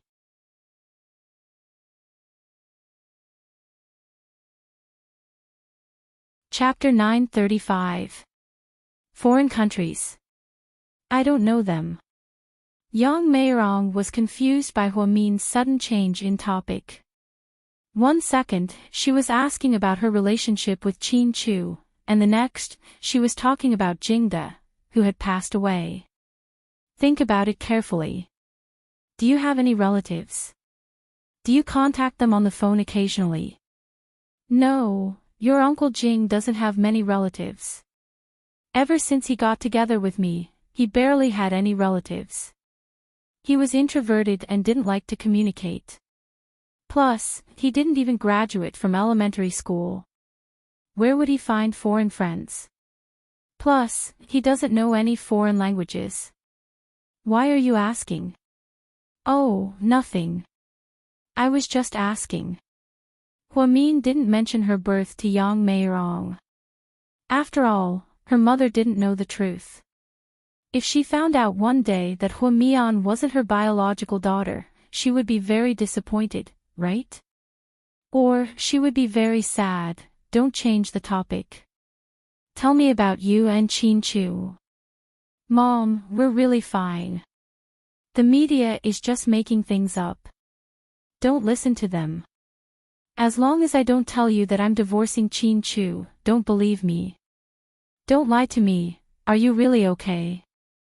Yang Meirong asked again worriedly. We're really fine. Mom, I swear I'm not lying to you.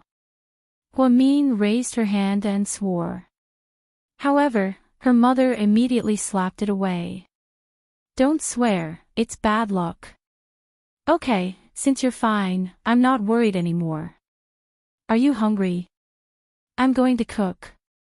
Handmade noodles. Thanks, Mom. This girl, of all things, why does she eat those weird things? Although Yang Meirong said that, she still went into the kitchen to make noodles for Huamin. Huamin was scrolling through her WeChat friend circle on her phone.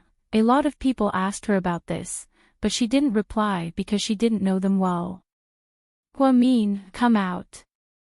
No one but Jiang Shaowei could use such a domineering tone. What's up? Huamin sent a smiley face. The photo that was leaked today, looks like that little bitch Song Yisher. Pfft. You can see it even though it's so blurry. You must be a god. Huamin truly admired Jiang Shaowei. What's going on? It's only been a few days since you and Chin Chu met. You and Suyu, and he and Song Yisher, are you both having an affair? Jiang Xiaowei asked with a smile. That's right. That's why I'm thinking of getting a huge amount of alimony so that I can leave as soon as possible. Not bad, not bad. Rich man, please take me in. With GK's financial resources, you'll get a lot of alimony. Of course. Follow me from now on. I'll bring you to show off and soar, ha ha ha. You really know how to talk nonsense. Jiang Xiaowei laughed. How have you been? How's the wedding planning going? Pretty good. Wei Liao lets me make all the decisions. But I really don't like his parents. They talk about money all the time. They're such vulgar people. But Wei Ying is pretty good. My sister-in-law has been chasing a young man like crazy. That's a hot topic. If your sister-in-law likes him, he must be extraordinary. Yeah, he's the young master of the Shen family. He just came back to China and attended Su Yu's birthday party. I think he's very low-key, but I heard he's very popular. Hui Yanyan is also chasing him, and there are a few other socialites in Song Yisher's group. It's hard to say who will win him in the end. Is he that popular? Is he good-looking? Hua Min gossiped, which was rare for him. His looks. How should I put it? He's at least as good as Ni Yang. My gosh, no wonder they're all trying so hard to get him. But Hui Yanyan probably doesn't have any advantages. She seems to be having a hard time lately, Hua Min analyzed. Don't worry about her. Just worry about yourself, sis. People are saying you're going to get a divorce. What do you think? I think, if people are saying you're going to get a divorce, you'll be fine. But if people say you're still in love, then you'll be in danger. After all, you're such a weirdo, your style is different from others, right? Sure enough, Jiang Xiaowei was smart enough to analyze Hua Min's situation. Jiang Xiaowei didn't care what the media said. When she talked to Hua Min, she saw Hua Min's attitude and knew she was fine. Otherwise, why would she be chatting with her on WeChat? She probably went somewhere to cry. Okay, Dr. Jiang, you know me best. But then again, how are you going to deal with Song Yisher? Every time I see her, I'm pissed. Jiang Xiaowei asked Hua Min through a voice message as she drank yogurt.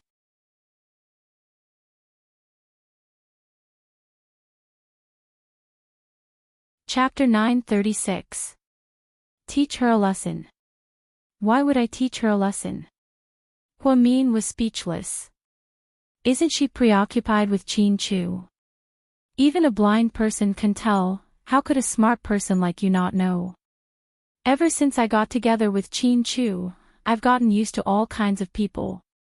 The key is that Qin Chu doesn't care, so I'm not angry. But Song Yisher is a really difficult person to deal with.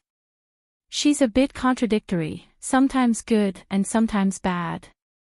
People like her are the hardest to deal with because she's fickle and she's a hypocrite. That's right, so the sooner we get rid of her, the sooner we can be at ease. We still have to get rid of the weeds, Jiang Xiaowei reminded. She's not that easy to deal with. Her identity alone is very powerful. You're worried about Mayor Song? Jiang Xiaowei asked back. That's not it, I just feel like Song Yisher hasn't really done anything yet. If I act rashly, I might fall into her trap. So, it's better to wait and see. That's a good idea, anyway, if you need my time, just let me know. Although I'm pregnant, I can still help you. Thank you, Dr. Jiang.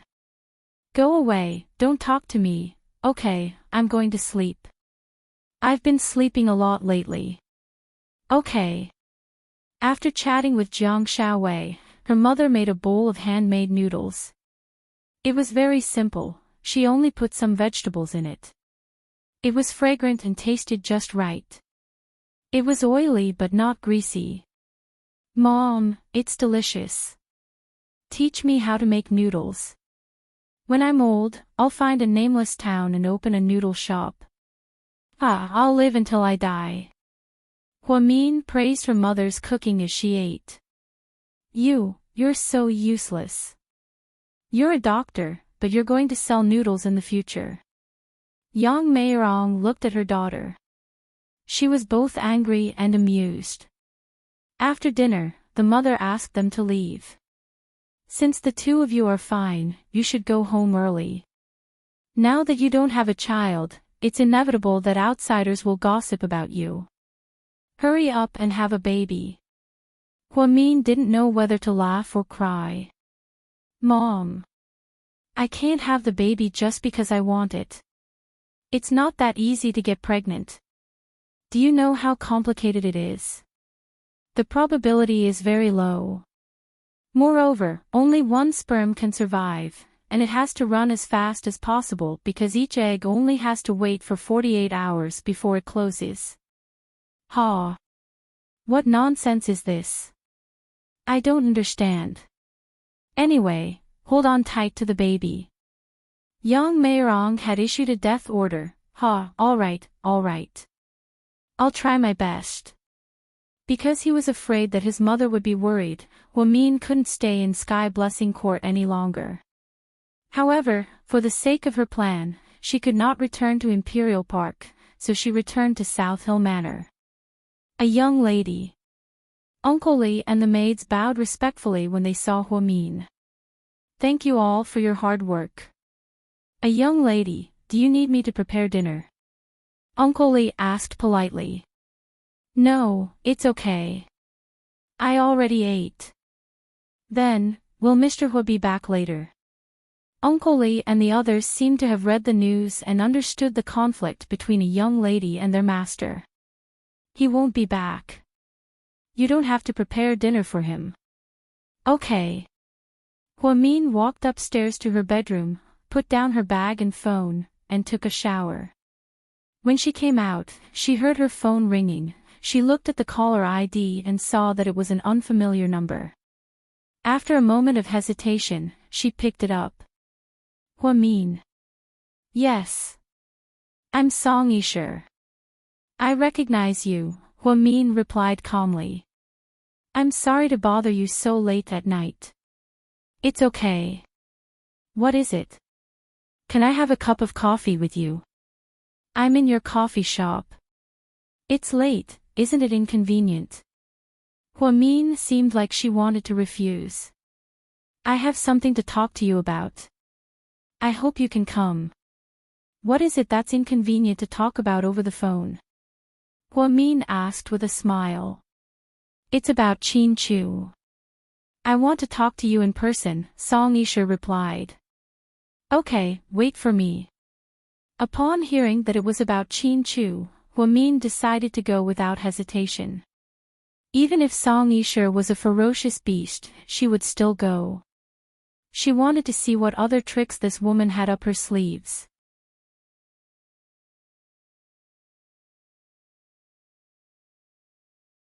Chapter 937. When he arrived at the cafe, he saw Song Yisher sitting by the window on the second floor.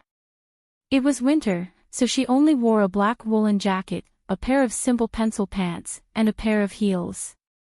Song Yisher had good taste. Because she had been in Italy for many years and was an artist, she was especially good at dressing up. Huamin, on the other hand, wouldn't rather be cold to dress up, so he bought a few cotton-padded jackets. Today, he was wearing a white jacket with cartoon beauties on it. It was a very cute cotton-padded jacket. It was a stark contrast to Song Yisher's black jacket. Sorry, there was a traffic jam. I'm not late, am I? Huamin slowly walked out of the door. He didn't drive fast because he wanted to make Song Yisher wait a little longer. Unexpectedly, this woman had surprisingly good endurance. She only smiled elegantly. It's okay, I understand. What do you want to drink? I'll order for you. A hot latte. Min didn't argue and nodded. Waiter, a hot latte, thank you. Song Yisher waved her hand and smiled as she greeted the waiter. Because she was good-looking, she was a beauty that attracted a lot of attention wherever she went. People at the nearby tables kept looking over and whispering. I wonder why Miss Song is looking for me. Min took off his jacket and placed it on the chair behind him. Then, he glanced at Song Yisher who was sitting across from him. She was smiling the whole time, but her words were very sharp. Min, you don't have to be so polite. Just call me Shir. It feels weird when you call me Miss Song. I don't think I'm that familiar with you yet. Also, I'm more used to calling you Miss Song. Min didn't feel that it was hypocritical to be friends with this woman who was like a love rival. Okay, you can call me whatever you like. Song Yisher had a good temper. She didn't directly dislike Min like Jiang Linyue, nor did she blatantly love Qin Chu like Lu Xiying. She always drifted between the lines and had a good grasp of it. She was neither too overboard nor too boring. She was elegant and polite to everyone, and her words weren't too annoying. Many people said that Song Yisher was well-mannered because she came from a high-ranking family. In fact, Min thought that women like her were the scariest. She could be friends with you 1 second, and the next second, you'll die without a burial of any kind. Therefore, even if Song Yisher wasn't interested in Qin Chu, Mian didn't want to befriend a woman like her. From her perspective, this woman definitely wasn't easy to deal with. She was different from Jiang Xiaowei. Jiang Xiaowei was smart, domineering, and arrogant, but Jiang Xiaowei was open and straightforward. If she liked someone, she would like them. If she didn't like them, she wouldn't even look at them. However, Song Yisher was different. Regardless of whether she liked or disliked someone, she wouldn't show it. That was the scariest part about her. You never knew when she was going to make a move, so Min was always on guard. However, it was also very tiring for him. Didn't you call me today to talk about Qin Chu? Tell me, I'm actually very interested in anything about my husband. Min picked up the coffee spoon and stirred it, then slowly said. Min, to be honest, the woman in the photo that the media exposed today, is me, Song Yisher slowly said as she looked into Min's eyes.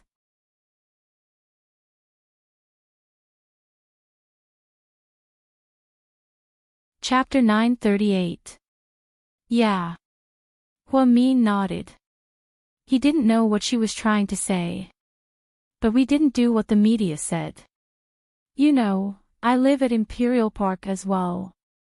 We had dinner together last night, so he dropped me off. It wasn't just the two of us, there were other families as well. Qin Chu didn't know that we were going to have dinner together. He came back at the last minute and saw my dad. The two of them talked about the Land King. I think it's normal, so I hope you don't misunderstand. Yeah, and then? Min asked calmly. Then, as you can see, we were photographed by the media, so there was a misunderstanding that we were having an affair. I'm going to explain it to you immediately. Don't misunderstand Qin Chu, he cares about you a lot. I don't want to see any flaws in your relationship because of me. I didn't misunderstand, you're thinking too much. I'm afraid you'll think too much about what the media said. Plus, after Qin Chu dropped me off last night, he went home as well. There's nothing going on between us. There are videos in the neighborhood, you can take a look for yourself. I know, so you came here today to explain yourself. Mian looked at Song Yisher. She had a feeling that Song Yisher's motive wasn't as simple as it seemed. That's right, I'm here to explain. Min, it's true that I have feelings for Qin Chu, but I also know that he's married and that he loves you, so I don't want to play any tricks. I didn't ask you to forgive me or anything, I just hope that as the person involved, you won't misunderstand. Everyone else can misunderstand, but you can't, because the person he cares about the most is you. You sound like you know my husband very well. Huamin smiled. The truth is, I do know him very well. Song Yisha was full of confidence. Then, Huamin burst out laughing. What are you laughing at? Do you think I'm lying? Song Yisha looked at Huamin and asked gently. No, I'm just curious. You haven't had the chance to meet him since you were 8 years old, so how do you know him so well? I've been by his side for so long, but I don't dare to say that I truly understand him. So, do you really understand him? Or do you think you know it very well? Huamin's words were full of mockery. Indeed, a woman who met Qin Chu when she was 8 years old and had not interacted with him for nearly 20 years kept saying that she knew her husband. She felt that it was unscientific. Understanding a person doesn't depend on how long you've been with him. Some couples may not know the true colors of their other half even though they've been together for a lifetime. However, I feel that Qin Chu's true colors have already been revealed to me. You may feel uncomfortable when I say this, but I believe that the Qin Chu I see is the Qin Chu that I know. So what? No matter how you understand him, he is still my husband.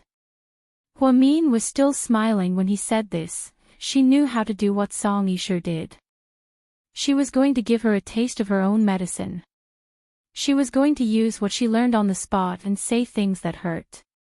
As expected, after hearing this, Song Yisha's expression changed. However, she quickly recovered, which meant that she was still very rational. She looked at Huamin with a smile and said, "So you're very lucky. If you're so lucky, you should cherish it. You shouldn't get too close to Suyu. That day at the party, Suyu hurt you a little bit. Luckily, you didn't die, or else you would feel very guilty. In the end, I do have something to say about this. Miss Song, you should be careful when you choose your best friends in the future. You shouldn't hang out with brainless people, they'll lower your IQ. Your best friends are obviously not as smart as you, but it's true, there aren't many people in the world as smart as Miss Song. Geniuses are always lonely." Huamin didn't feel embarrassed because of Su Yu's incident. Instead, he rebutted Song Yisha. "Huamin, you're really good at this." Song Yisha looked at Huamin with a deep gaze and an eerie smile on her face.